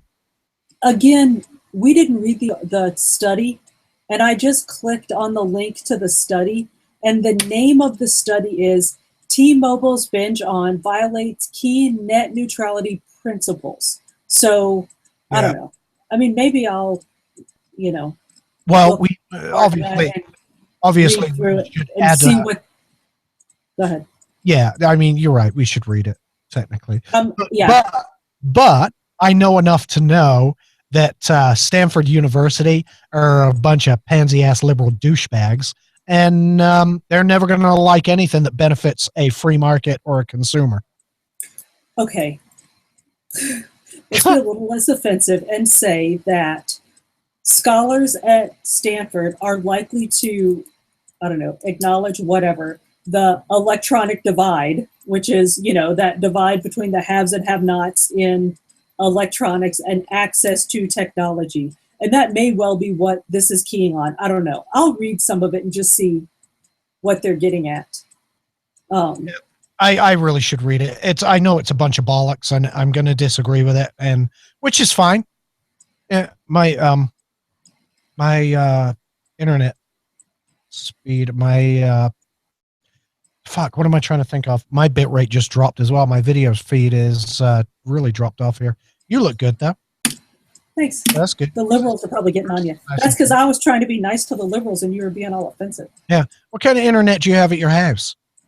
Because that's like a really good high def feed you're coming through on. I should know this because Kurt cusses about them all the time. It's a local one that you don't recognize the name of because I said it before. Mediacom. Okay. Is it cable or DSL or fiber? Don't know. Fiber, I think. It's not DSL. Okay. Yeah, it's a good quality stream regardless. Today it is. Yeah. Some days not so much. Some days we have no video, no internet at all. Yeah. Those are the days I have to be careful about how much I use on my phone because then I just hotspot my phone. Huh. And then I play dumb. I swear to God, Comcast throttle me at the house. I swear to God they do. Because, some days my Netflix is perfect and some days it's just an absolute garbage heap. Yeah. But there's no way I can prove it. Although I have a story here. One kid, where is it? So one Comcast customer set up his Raspberry Pi, which is a tiny little computer, effectively. Right. It monitors his internet speed, and when the speed drops, it automatically tweets Comcast and says, "Hey, at Comcast, why is my internet speed 29 down/8 up when I pay for 150 down/10 up in Washington D.C.?" So it's kind of shaming Comcast publicly whenever his internet service degrades. I'm seriously gonna have to look into doing that. But I wonder how much overhead his Raspberry Pi is using, and how many times he's like testing his speed to keep up with this. It could be he's using 90% of his bandwidth just doing speed tests to so he can shame Comcast. That would be funny as hell. That would be funny, but worth it. Oh yeah. I mean, hell, if it makes them jump and get your speed up. I've actually had good luck with Comcast customer support on Twitter. Their Twitter name is Comcast Cares. Aw. Yeah, as sweet as that. And they've actually been very good. very quick to respond, very attentive, and they do take care of your needs. So yeah, if you want customer service from Comcast, go on to Twitter and deal with them there. It's a much better experience, and there's no upselling. Comcast now are in this upsell period where every time you call in, they try to get you to, buy a new service or some shit like that. It's ridiculous. It annoys me. We have a break here. What time is it? 8:30. We have a break. Yeah, we'll go a bit early. Let's pay some bills, and then when we get back, we'll talk about, I don't know, something else.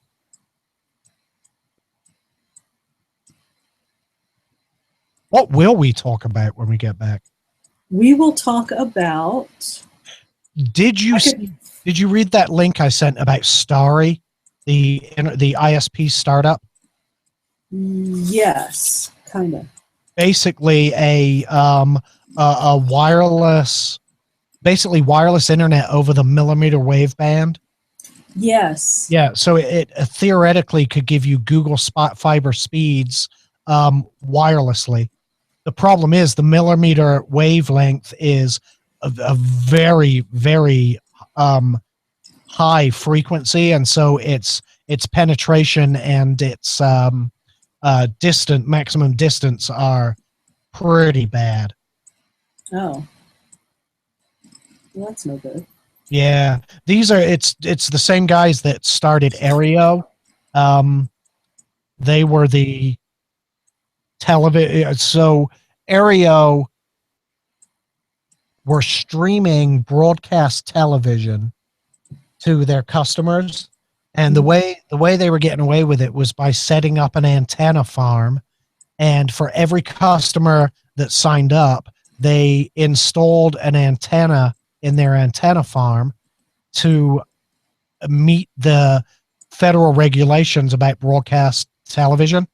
And now eventually they got struck down by the Supreme Court, but they put up a good fight, and it was a great system. I was going to sign up in Atlanta, but then they got challenged in Atlanta and taken to court and holding all that. Right. But that was a great system. So we can talk about Starry. Oh, the sex. Oh, we'll save that. The sex machine. Let's tease that when we go back on. Let's tease the sex machine. Okay. We can talk about. You can make fun of my Spirit airline experience. Okay. You want to talk about the ant simulator, guys? Yeah. Well, I'll talk about that when we talk about the sex thing. Okay. Because it's kind of the same. Bizarre, geeky. I added the sex machine story to my note for today's show, but it's not in here. Right. God damn! I'm going back to your message. God damn it! Apple Notes. I'm gonna have to bitch about this now. Enough bitching. Stop bitching.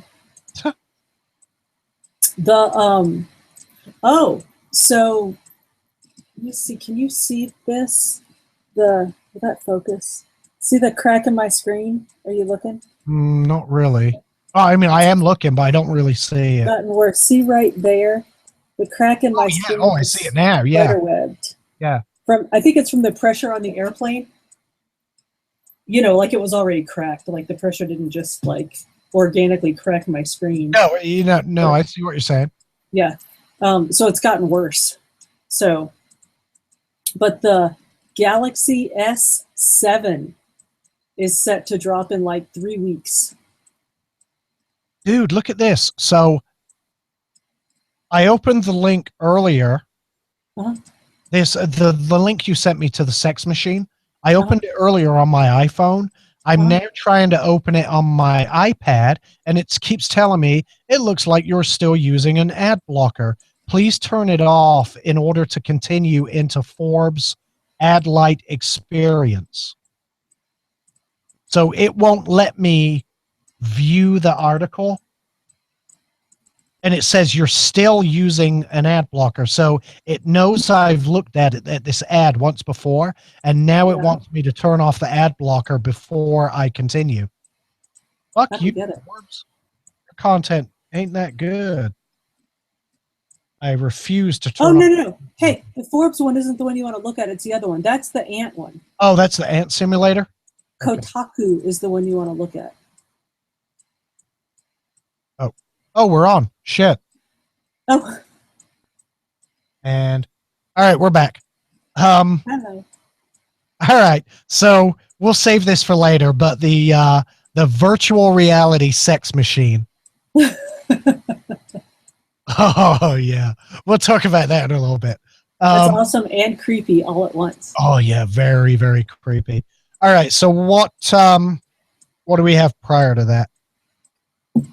Oh, we here's can talk one. about what? Oh, go on. Talk about what? No, go. What? No, you go. I was going to mention my travel experience. Yeah, go on. It was my first experience. Yeah, this is a good warning for people. So, not my travel experience. Your travel experience, you said. Is a good warning? What are you talking about? Oh, I thought you were talking about your screen. Oh, well, no, I was going to talk about flying on a discount airline. Okay. Which is a new experience for me, but not a warning. But no, as you know, Alex, I flew over I don't even know what day it is. The beginning of last week, I took a sort of quickly planned trip from Minneapolis to Florida. Right. It would have cost me probably close to $700 on Delta, but Spirit Airline, as it turns out, flies from Minneapolis to Tampa, and I got the same trip, Minneapolis to Tampa round trip, for about $360. So I just wanted to mention Spirit Airline, which it's budget, I'm doing air quotes, budget friendly, I guess is how you would call it. There's a rate that you pay for literally just your seat, and you can take on a personal item like a backpack or something, and then everything else you pay for, like a bottle of water, you pay for it. Carry-on bag. If you want to pick your seat, you pay for it. If you want a seat with extra legroom, you pay for it. But, and Alex, you know me, I got all the add-ons. Of course. Why would you fly on a budget? Right. The only add-on I didn't get was apparently the front row has reclining seats. Not like lazy boy foot up recliners, but the rest of the seats in the plane don't lean back like regular airplane seats do. So that would be my one caution to people, is do not expect the seats to lean back, because they don't. Right. But they tell you that. Like, I think they're very upfront about all of their fees. I didn't find any hidden fees. My only disappointment, I guess, or, frustration was when I wanted to change something. I was going to have to pay to make changes, but I mean, that's just kind of the nature of the beast. So, Spirit Airline. It is. And if you do buy the seat that reclines, make sure that pricky journalist isn't sat behind you before you recline it, because he'll threaten to punch you and then bitch about you on Twitter. Flip them off when you lean back. Yeah, well, let's talk about your phone screen as well, though, because this is quite interesting to me. So your phone screen was cracked. It was cracked. You had a crack in the screen, and then you put a screen protector on top of it to prevent any spider webbing. Now, what did you use, like a Best Skins Ever, or was it a dry apply screen protector? No, it was a wet apply, but it wasn't a BSE, and I can't remember. It started with an S. So, like, not Invisible Shield. It was it the Skinomi? Skinomi, the kind that Keith recommended to us. Yes. Okay, it's fantastic. I love it. Yeah, I have one on my Apple Watch. I love it. Yes. So you used a Skinomi on your screen. However, the pressure. I think that's what happened. Is the pressure from the plane? Yeah, it seems to be the pressure of flying actually did cause some spider webbing by the looks of it. Yep. But I mean, it's been what, a month since I first broke my phone, and it's held together with the screensaver on it. I mean, it's still doing fine. I can still use it, and the broken bits are still working. Hey, listen, I'm just saying it because, and if you fly with a cracked screen, you may want to be careful because that pressure could, the additional pressure could cause it to get worse. And maybe I should have just checked my phone. Yeah. Because I don't know if that, I have no idea. Who knows? But that's what happened. So, yeah, I mean, and I would fly Spirit again. They were on time.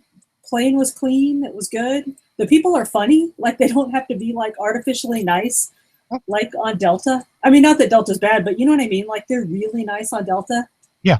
They're nice on Spirit, but like when they do the safety thing where they do the, exit, like in case of an emergency, exit doors and all that, they do all that. Well, then afterwards, the lady came on and said, for those of you that paid attention, thank you very much. And those that didn't, good luck. That's funny. Which I thought was really funny. Yeah. You don't hear that on Delta. Yeah. So yeah. That was my flight experience. And I hate to fly. Yeah, I'm not a big fan. I've only actually flown Delta once. I always flew British Airways because they flew direct from Atlanta to Gatwick. And I enjoyed flying British Airways because at that time all the booze was free on international flights, and they were one of the last airlines to ban smoking in their cabins, so that was always nice as well. Of course, now I have to fly smoke free, but I have my electronic cigarette and I can stealth vape, so that's good. Okay. But yeah, I flew Delta one time, but it was an awful to go from Atlanta to London was terrible. I had to fly to New Jersey. Oh, Newark. Yeah. Oh God. Mm-hmm. What an awful hole of an airport. Mm-hmm. And then flew from Jersey to Heathrow, I believe. But so two airports I did not want to visit. You know where Spirit flies? Atlanta to Minneapolis. There you go. See? So when you come visit, you can fly Spirit from Atlanta to Minneapolis. The non-reclining airline. Yep. Yeah, I mean, I probably will. I mean, I don't believe in paying any more for something than you have to. Yeah. So, I mean, you could probably fly round trip for $1.75 if you don't check a bag. That's not bad. Assuming I'm not on some kind of no-fly list, right? Which is highly possible. Definite possibility. Yeah. All right. So there's that. Let's talk about Starry. Okay. So this is a new internet service provider startup, and it's the same guy that started Aereo, I should say, which was the broadcast television streaming service that came very briefly to Atlanta. So the television streaming service was genius because federal regulations require you to receive broadcast television via an antenna, an aerial. And Aereo were getting around this by installing an antenna they set up an antenna farm and installed an antenna for every customer they had. And then for $10 a month, you could get your local stations, broadcast TV, and you could stream them. So that they eventually got struck down by the Supreme Court and were told, yeah, you can't do this. Sorry. However, he has now branched out and he's starting a wireless internet company, an ISP called Starry, and they're looking to provide high-speed wireless internet using the millimeter wave band. It's a phased array technology, which is it's a short range technology, and it doesn't have great penetration, and it's probably one of the worst wireless protocols you could use. But if they get enough base stations installed, this could be fantastic because it's capable of very, very high speeds. I mean, you could get easily a gigabit connection equivalent to fiber wirelessly, but they would have to have base stations every, say, half mile to keep that speed up, which is, I mean, it's feasible if they are able to get the zoning permission to hang these base stations wherever they need to. I think this is a pretty reasonable idea. It says it costs cable companies around $2,500 to install cable to a home. He said, and they're estimating their cost to service a home will be $25 to do the installation. Wow. Yeah, so that's a huge financial advantage right there. And if they couldn't provide me gigabit internet for, I don't know what the monthly fee would be. I don't believe they've put out any numbers, but gigabit, I believe Google Fiber are charging like $100 a month for Google Fiber.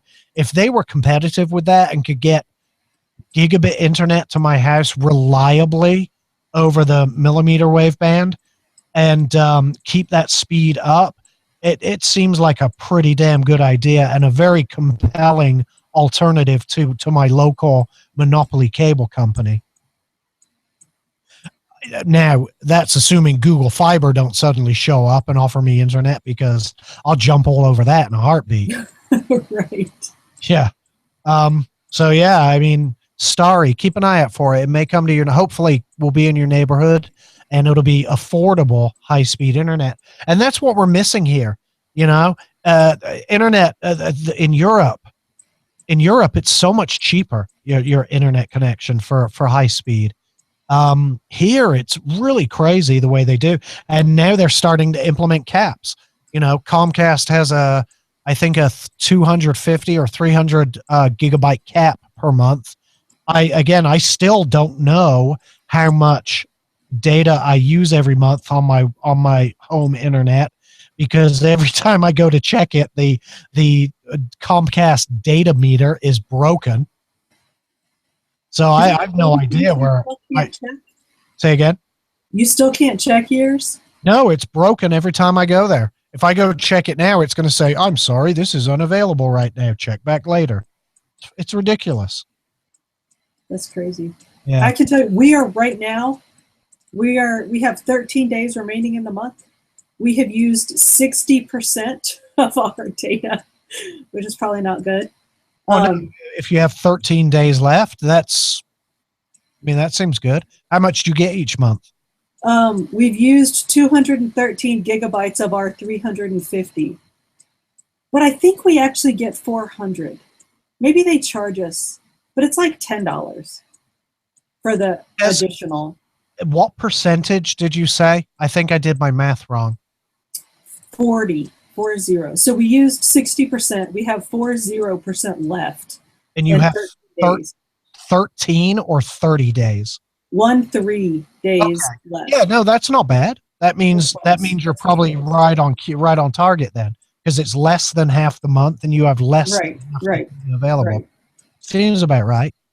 Yeah, it depends on how many days I work like out of the house. Like I'm out in the office. Yeah, because otherwise you're streaming constantly. Exactly. Yes. That makes sense. All right. What else?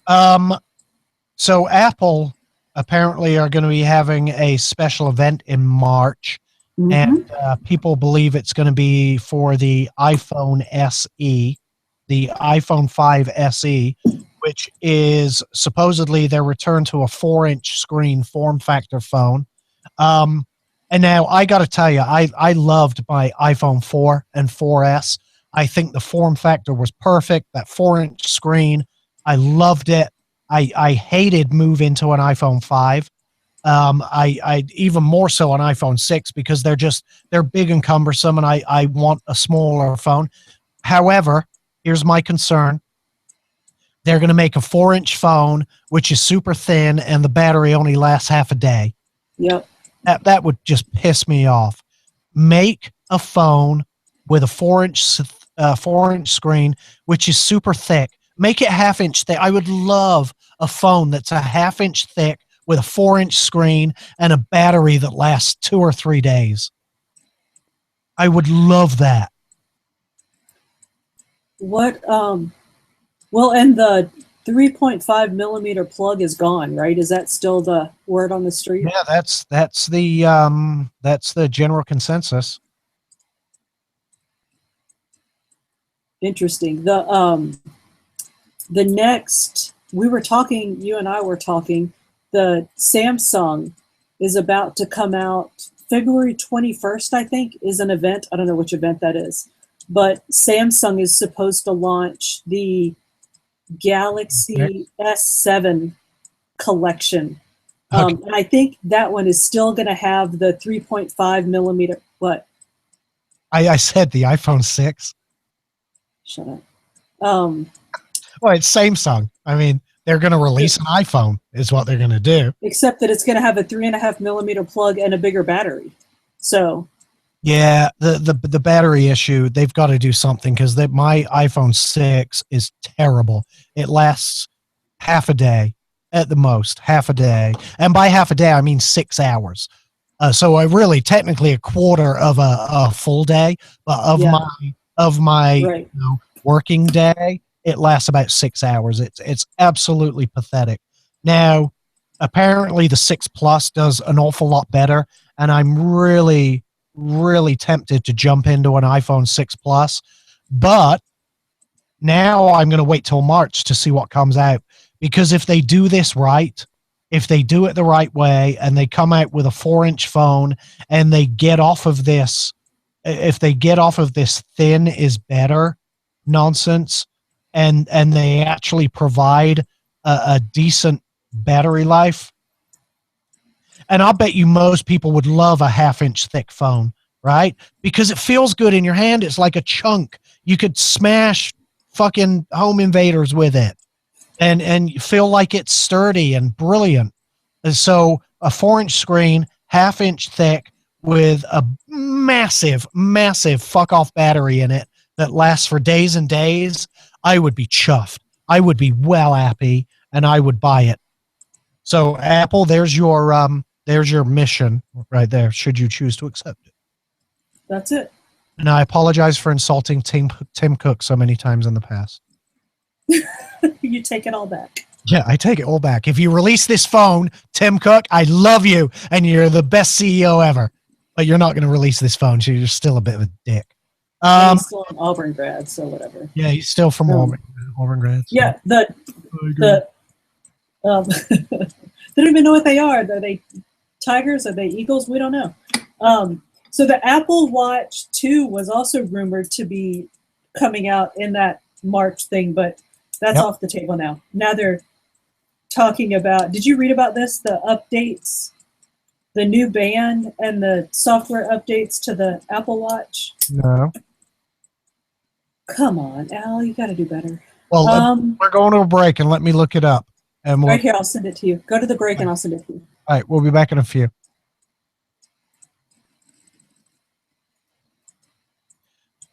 What new? Is it new bands for this watch? From my watch, my current one? Is that the only Apple Watch? There's only a Apple Watch, right? Yeah. Yeah. So then, yes. Oh, sweet. I like. Black. What's the loop one? The Milanese loop or whatever? Milanese loop. Yeah. They're coming out with a black one. I just sent you the article. Updates.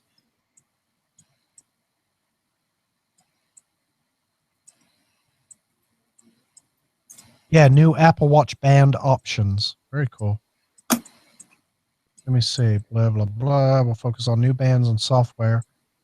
According to sources, the new band lines will include multiple new colors for the rubberized sport bands, a new Hermes band, a space black version of the Milanese loop, and an entirely new band line made of a new material. Yeah. I still want the stainless steel link bracelet. Let me let me look that up and show it to you. And the thing is, Apple charge $450 for it. Jesus. Yeah. For the band. Sellers on Amazon have started to sell third-party versions. Pardon me, for far less money. So I'm waiting for reviews to come up on. Let me switch to this so you can see it. There it is. Oh my God, that's beautiful. Yeah. Oh my God. And those little button-looking things you see on each link, those are literally buttons. You press it, and the links come apart, so you can resize the bracelet that way. However, third-party sellers have started making their own knockoffs of this, 38 millimeter, but mostly in the 42 millimeter, and I have the 38 millimeter watch. So I'm waiting for a 38 millimeter 1-to-1 link bracelet to be released in stainless steel that I can order for less than $350. Right. Yeah, see, here's one I've looked at before from Happy Cell. Happy Cell. 42 millimeter only, did you say? Yep. Here's a new one. I've never seen this one before from Huan Long. Let's see what sizes they have. So this is again 42 millimeter 1-to-1. But let's see if they have a 38. Yeah, but that's not a 1-to-1. Right. Damn it. That one uses if you see I don't know if you can see the holes in the side of the bracelet there. That's how you know it's not. Oh, yeah. That's how you know it's not a 1-to-1 copy. So yeah, it seems they're making the. Target Pharmacy. Calling with an important prescription reminder. Sorry. It seems they're making the 42 millimeter right now, and I'm really hoping a 38 comes out soon with the push button links. Otherwise, I'm just gonna have to buy the original, and that's gonna piss me off. Yeah. What is this one? I haven't looked at this one. Yeah, no, this one has. Ooh. Yeah, no, it has pins. God damn it. The Chinese are so good at some things, but when it's something I want, they're awful. Well, you know the knockoff is going to be, well, a knockoff. Oh, here's one, 38 millimeter. Whoa. This may be, oh, dude. 38 millimeter 1-to-1 stainless steel. This is it. It's got 4.5 stars, but it's not prime eligible. And look at the dates. Look at the dates. It's delivery February. Is that coming from Hong Kong? Where's it coming from? Right?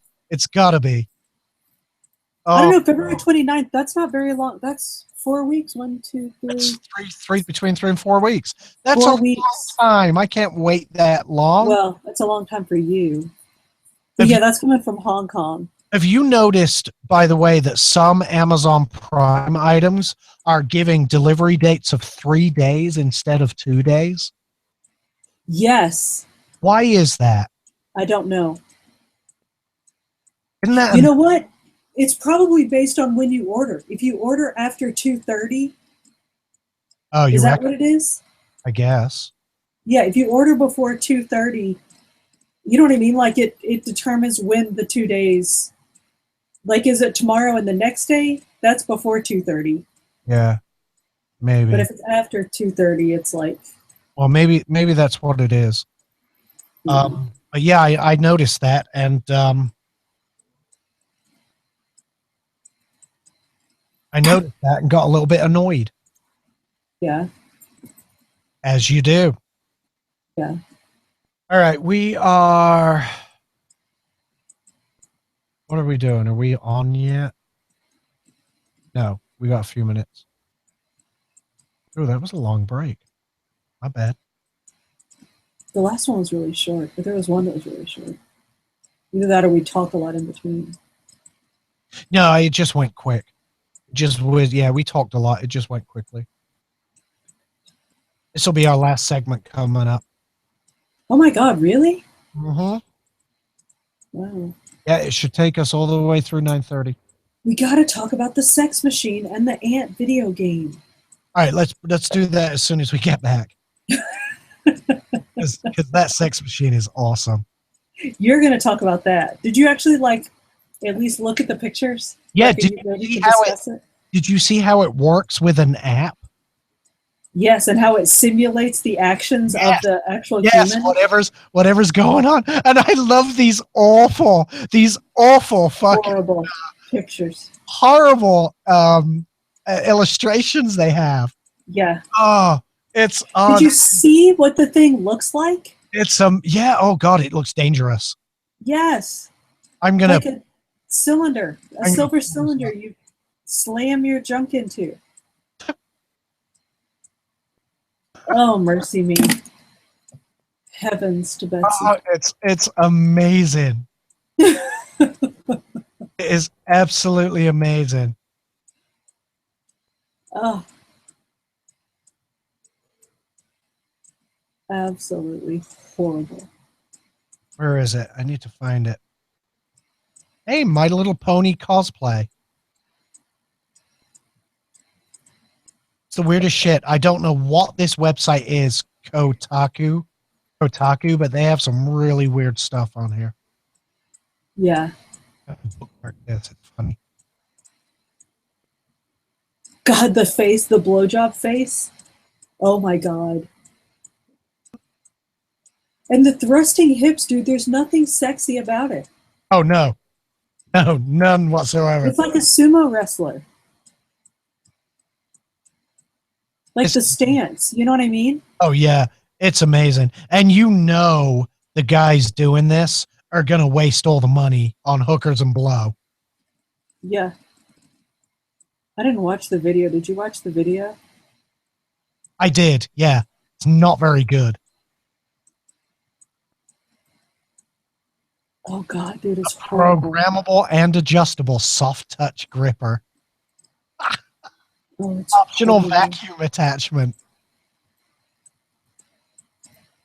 Oh my God. So that's for the blowjob. Oh god. Amazing. Oh no. Oh god. Oh, and the graphic of how the sides undulate. Yeah. Oh yeah, it's awful. I mean, what happens if it goes nuts and just clamps down? Clamps down on you. Uh-huh. Oh god, this is amazing. Like the robot hand in Big Bang Theory. Yes. Yeah. Yeah. Yep. Yes. Imagine going to the hospital with this on your dick. Oh Wow. my God. It's going to happen at least once. Oh, easy. Oh, amazing. What do they call it? The virtual doll.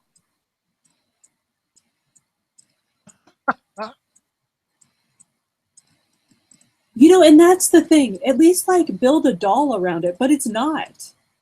It's a cylinder with handles on it. What concerns me is when you look at it opening and closing, Uh-huh. what material are they using to like grab you? It's got to be like silicone or something. Like Yeah. something. That is scary as hell. I'm gonna transition to this. Ready? Oh, are you going to put the... Yeah, I'm gonna show it on the video. We're back in 30 seconds. Okay.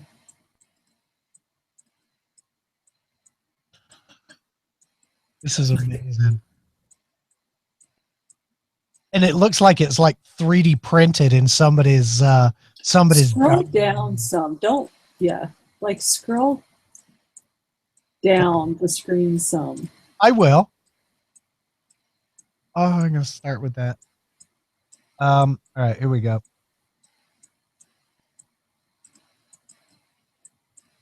All right, we're back. And here's what I'll do. I'm going to read the headline in the first paragraph of this article, and switch over to YouTube. And I've got this page up on the feed, and this is amazing. So the headline: would you fuck this video game sex machine? And there's this GIF, this graphic of what looks like some 3D printed monstrosity that somebody made on their dining room table, just kind of pulsing back and forth. So you scroll down a bit, and here's the paragraph. There's currently an Indiegogo campaign running for a thing called virtual dolls. It's some interactive software married to a peripheral that will, through the power of science and crowdfunded manufacturing, fuck a dick. Oh God, this thing is, it's like a horrifying. Oh God, it's like a medieval torture contraption. So how can I describe this for people on listening on the radio? All right, imagine a pool. What are those pool toys that you use in the swimming pool that you smack each other with? Noodles. So imagine a pool noodle cut down to about 12 inches and put on the end of a jackhammer. That's kind of what this thing is. But it has what it calls programmable and adjustable soft touch grippers, which like come in from the side and I guess squeeze down. It kind of looks like a guillotine or a guillotine, however you want to pronounce it. So doesn't look very safe. So apparently, I guess you stick your knob into this pool noodle, and then you fire up the app on your phone or on your iPad, and I guess you choose some kind of, scenario like the male woman shows up, and apparently she's all horny and ready to go. So you put your knob in the pool noodle, which has an optional vacuum attachment, by the way. And the graphic here, oh God, these illustrations are terrible. So there's this girl. It shows the machine and what it's supposed to be doing at the time. And then it shows this girl as an illustration of what it's supposed to emulate. And it's this really freakish cartoon character, looking like she's supposed to be giving head or something. Oh my God, it's ridiculous. Then you move on down, and it's synchronized movement. Feel what you see. So apparently, you're watching your app, and whatever scenario is going on is supposed to be emulated by the movement and pressure of this machine while it's happening. And oh God, you've got to see this. It is ridiculous. So then now it's obviously interactive, because then it says your movement controls the action. So if you don't want to be lazy and let the machine pleasure you all by itself, you can get yourself going. Start thrusting into this thing, and it will have some effect on what goes on in the app. But look at that. Look at that. It's a wireframe of a dude banging this thing with his knob blurred out. It's amazing. And then they go into a 360 of this. Now, if you notice, look on the 360, Dan. Look how small the hole is on the front now. Did you see that? No. I mean, maybe the hole isn't small. Maybe the thing is just really big. Could be, and it has these two carrying handles on either side, so you can get hold of this thing and go to town. It's amazing. Anyway, then they have this little video for the Indiegogo campaign, which shows you clips from the app and an interview with the developers. And oh damn, I got to tell you, I do not believe. I don't think I'd be using this thing. This looks like a disaster waiting to happen. And you brought up the example of Howard on The Big Bang Theory when he got his jerk off machine stuck to his knob. Yes. Had to go to the hospital with it. I can see a Yes. lot of that happening with this Yeah. virtual dolls machine. That's amazing. That's If it horrifying. comes to market, I bet you they sell millions. Oh gosh, yes, absolutely. You know they will. Pardon me. It is oh God, it's terrifying. hmm Well, you say if it comes to market, that brings to mind another story that you and I have been talking about, which is a game called the Ant Simulator game, Oh yeah. where the developers, it was a GoFundMe, or I'm sorry, a Kickstarter from 3 or 4 years ago. Wow. Video game ants, come to life. I mean, like, grow up big and killing people, whatever. So a Kickstarter account raised like $4,000 or something. Well, the developers took the money and spent it on booze and babes and never developed the game. Yeah. Oh, dude, dope and whores. I swear to God. Yep. So yeah, I'm wondering if this one is going to go the same way, because didn't it say it's some kind of development Kickstarter or GoFundMe or Yeah, it's an Indiegogo campaign, which is crowdsourced. So Right. I mean, if there are enough people out there that want to, I guess, bang a robot and give them money, and that's one of the concerns with these crowdsourcing sites is there's no guarantee you're ever going to get what you invest in, because it is an investment. You're not making a purchase; you're investing in a company. That was truly the point. My point of sending you the the boobs and babes article was, I mean, what happens when that happens? Nothing. Nothing. You lose your money. That's it. I mean, because I guess they're not guaranteeing they're going to do anything, or Absolutely not. No, there's no. I've backed 2 Kickstarter campaigns. One was the original Pebble Watch, and the other was a documentary about vaping, which still hasn't been finished, and that was 3 years ago. I gave Andy. His name's Andy Sutton, and he's a good guy, and he worked for the BBC, or still does, and he's making a documentary about vaping and about how it's a safer alternative to smoking cigarettes. And I assume eventually one day it will be released. The intention was to release it before the TPD went into effect in Europe, the Tobacco Products Directive. That went into effect about a year ago now, and the documentary still hasn't been released.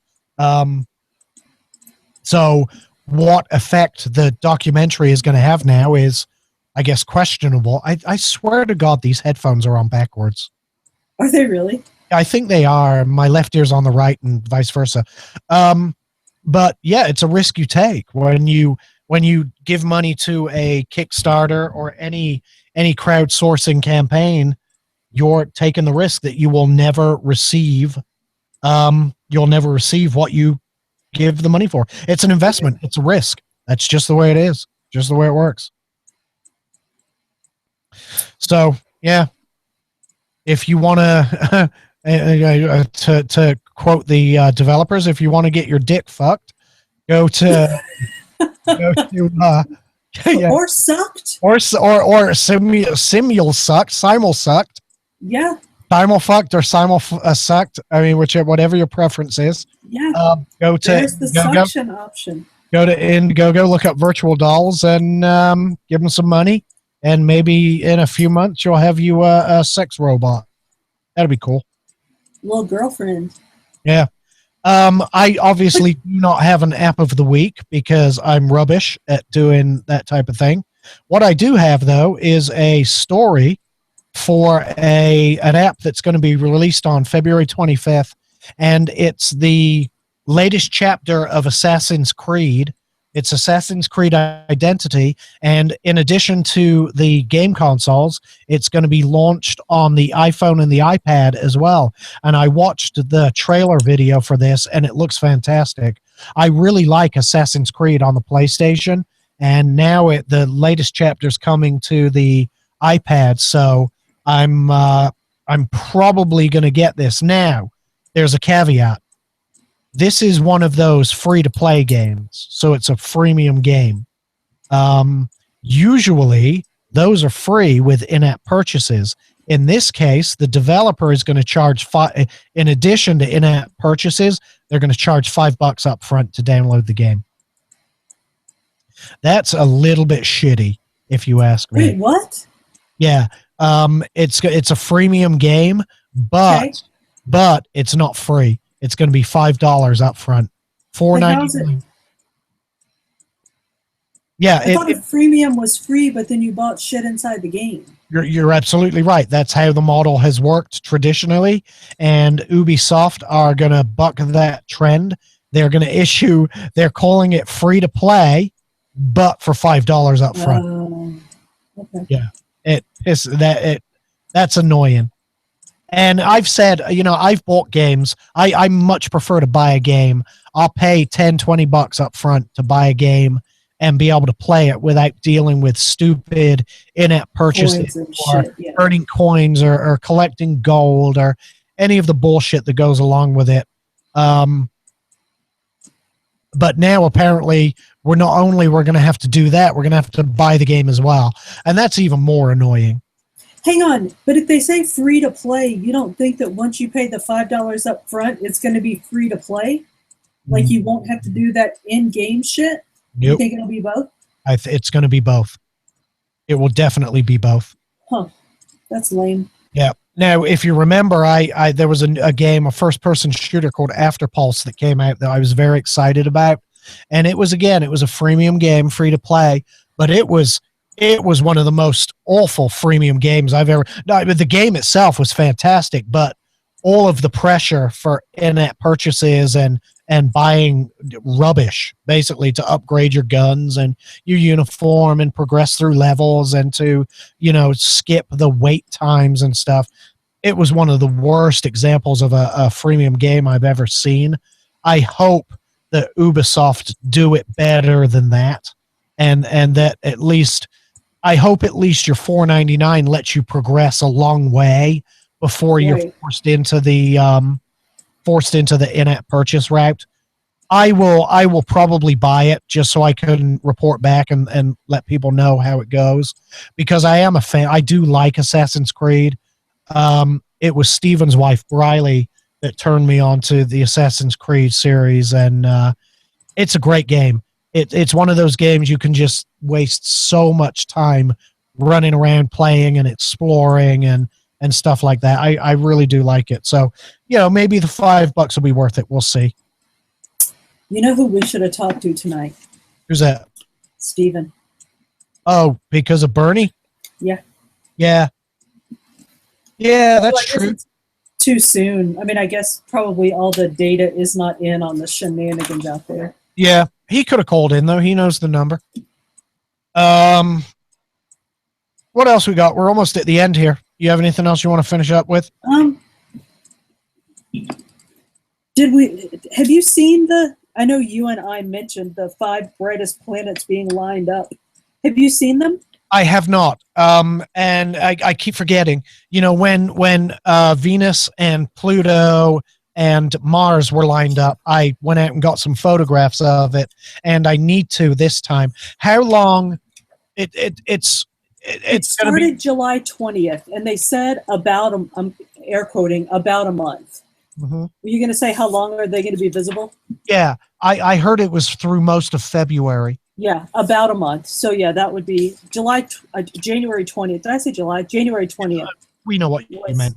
Yeah. Yeah, sorry. I'm gonna have to get out there. I use a couple of apps, Night Sky and Skyview. I use the free version of Skyview, which gets you oriented the correct way, and at least gives you an idea of where to look. Night Sky is excellent though, because it will use your camera to point you in the right direction, but it also puts an overlay of the planets and the stars on the screen as well, so you can get lined up really well, and then you can hide the overlay and use it to take photographs. And I don't know, they've done something with their camera app that kind of optimizes its photography for night sky, I guess. I'm assuming it uses a long exposure, high ISO setting Right. to get good images. And they're not great. You're not going to get the same images you would get from a good telescope with a DSLR attached to it, or even from a DSLR standalone. So it's possible. I haven't broken out my DSLR in years, so it's possible I will break that out, the old Nikon D50, and try to get some good photographs of this phenomenon, because it's something I don't want to see. And I get to work before sunrise every day, but I'm always at my desk doing something and working, and I forget to go outside. If somebody would send me a text message at 6 o'clock in the morning and say, "Hey, go out and look at the planets," then I'm sure I would remember. It would strike a bell, ring a bell. Too bad your phone doesn't have some kind of thing you could set to alert you at a certain time. You know what? I could set a reminder, couldn't I? So, yeah.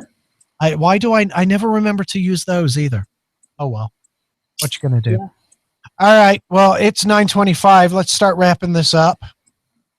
Dani, thank you. Yes. Thank you very much again for coming on the show and making it worth listening to and worth watching. My pleasure. Hey, I have a Twitter now. People can find me on Twitter. Yes, they can. Tell them how to find you. I am Tech Danielle, one word, on Twitter.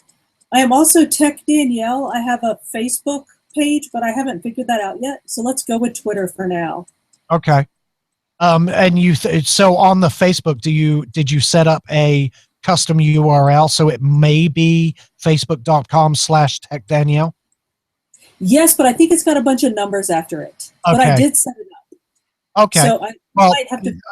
I can obviously share it on the Tech Talk page as well. Yes. And but yeah, follow us both on Twitter. I'm XanderMac on Twitter, XanderMac. My Twitter is generally not safe for work, but it's a lot of fun. Yeah, mine'll be much more work friendly. Yeah. Yours will probably cover technology. Mine Yes. generally doesn't. Yes. I'm on Instagram, obviously, XNDRMAC. So it's Xander without the vowel, vowels, XNDRMAC, because XanderMac was taken by some idiot that's never even posted a single photograph. See, here's where our outro goes to hell every time. You need to move on from that. Well, I sent him a message and offered to buy it from him. Just tell what you are, not what you aren't. Okay. Well, Xander, XNDRMAC. XanderMac on Twitter. XanderMac also on Facebook. Facebook.com/XanderMac. I got a custom URL for Twitter, for Facebook years ago. And of course, Tech Talk. And I'm going to bring back Guns and Gadgets, I think. Oh. Yeah, I like a bit of Guns and Gadgets. Like on this time slot, or? Oh, no, I'm going to keep this tech. This will be Tech Talk because we talk. Maybe I'll just roll it into. Well, I do that anyway, right? I kind of roll the guns in. Yeah, I'll keep it. What the fuck? No, it's Stan Tech. I thought we were going to be Tack Talk. Oh, yes, we're gonna. That's what we're doing. We're switching to Tack Talk. Yes, that's what I'm going to do. Brilliant. Good idea. We talked about that. I remember now. That's your idea. See, all I need to do is collect up your ideas, let you forget them. Then I introduce them to you as my ideas, and I'm brilliant. Yeah. That is a great idea. Yeah. All right. So we'll probably move to Tech Talk at some point. In the meantime, though, we are Tech Talk. We are on at 7 o'clock on a Tuesday. 7 o'clock on a Wednesday is the world according to Mike. I'll be on the show again tomorrow. Mike's trying to find somebody to come in and help him with the show to run the equipment. So if anybody is interested in that, contact Mike on Facebook and let him know. He's going to learn it himself as well. So, but that way I can get back to IDPA and also still do quiz night on a Thursday. But in the meantime, I'll help Mike out as much as I can because I do like him. Now, Mike has a habit of trashing me a lot on the morning show. He talks shit about me all the time. But Mike and I are friends. We do like each other. He hurts my feelings when he trashes me on the morning show, but it's fine. I'm still not going to say anything bad about him. He's a fat cunt, but, everybody knows that. But his show is tomorrow, 7 Is he o'clock. listening? Have we heard from him? I don't know. I haven't heard from him tonight. He's probably busy. I've been trying to get him to come out and fly drones, but he's absolutely certain that the only reason I want to do it is to crash into his drone. But I'm not going to do that because it would cost me, I would have to replace it. And his is, a $1,500 piece of equipment. Jesus. So no, I just want to get, what I'd like to do is get the 2 drones in the air at a reasonable distance, a safe distance, and just get video of each one flying, right? From the air. I think it would be some good film, some good footage. I think you idiots would play drone chicken with each other. No, I don't think we would. I know he doesn't want to crash his, and I certainly don't want to crash mine. So we could make it appear like we're playing drone chicken with some clever camera angles and different elevations, right? Like the way they do stunt flights. From ground, it looks like they're headed to each other, but they're actually 100 or so feet at, above each other in elevation. Yeah. So we could make it look like we were playing some good drone chicken. We should do that. Mike, if you're listening, let's get together. Let's fly some drones. Let's get some good video. I won't crash you, I promise. I've said it here on air. That's not my intention. Never has been. I just want to get out and have a bit of fun, fly around and enjoy the day. We won't even drink. We will stay sober for the whole thing. Yeah. And I will not shoot your drone. He thinks if he does anything stupid, I'm just going to pull my gun and shoot his drone out of the sky. Not going to do it. All right. So, yeah. The World According to Mike, 7 p.m. tomorrow. I'll post a link in the Hangout if you want to hang out, Dan. Yeah, I'm writing myself a note right now. Okay. That's it. That's it from us. Thank you everyone for listening on the radio. Thank you for watching YouTube, and anybody that watches the replays. Again, don't know why you would, but we appreciate it. Give us a thumbs up, give us a like, and share us if you want, and share our posts on Facebook. And we will see you next week. Say goodnight, Dani. Bye, y'all. Bye, guys. That was better. That was actually a little better. We seem to be headed towards something. Yeah, we're coming up with an outro. All right. Yeah. Good night, everybody watching. We will. Well, now this just went to shit. I'm stopping the broadcast.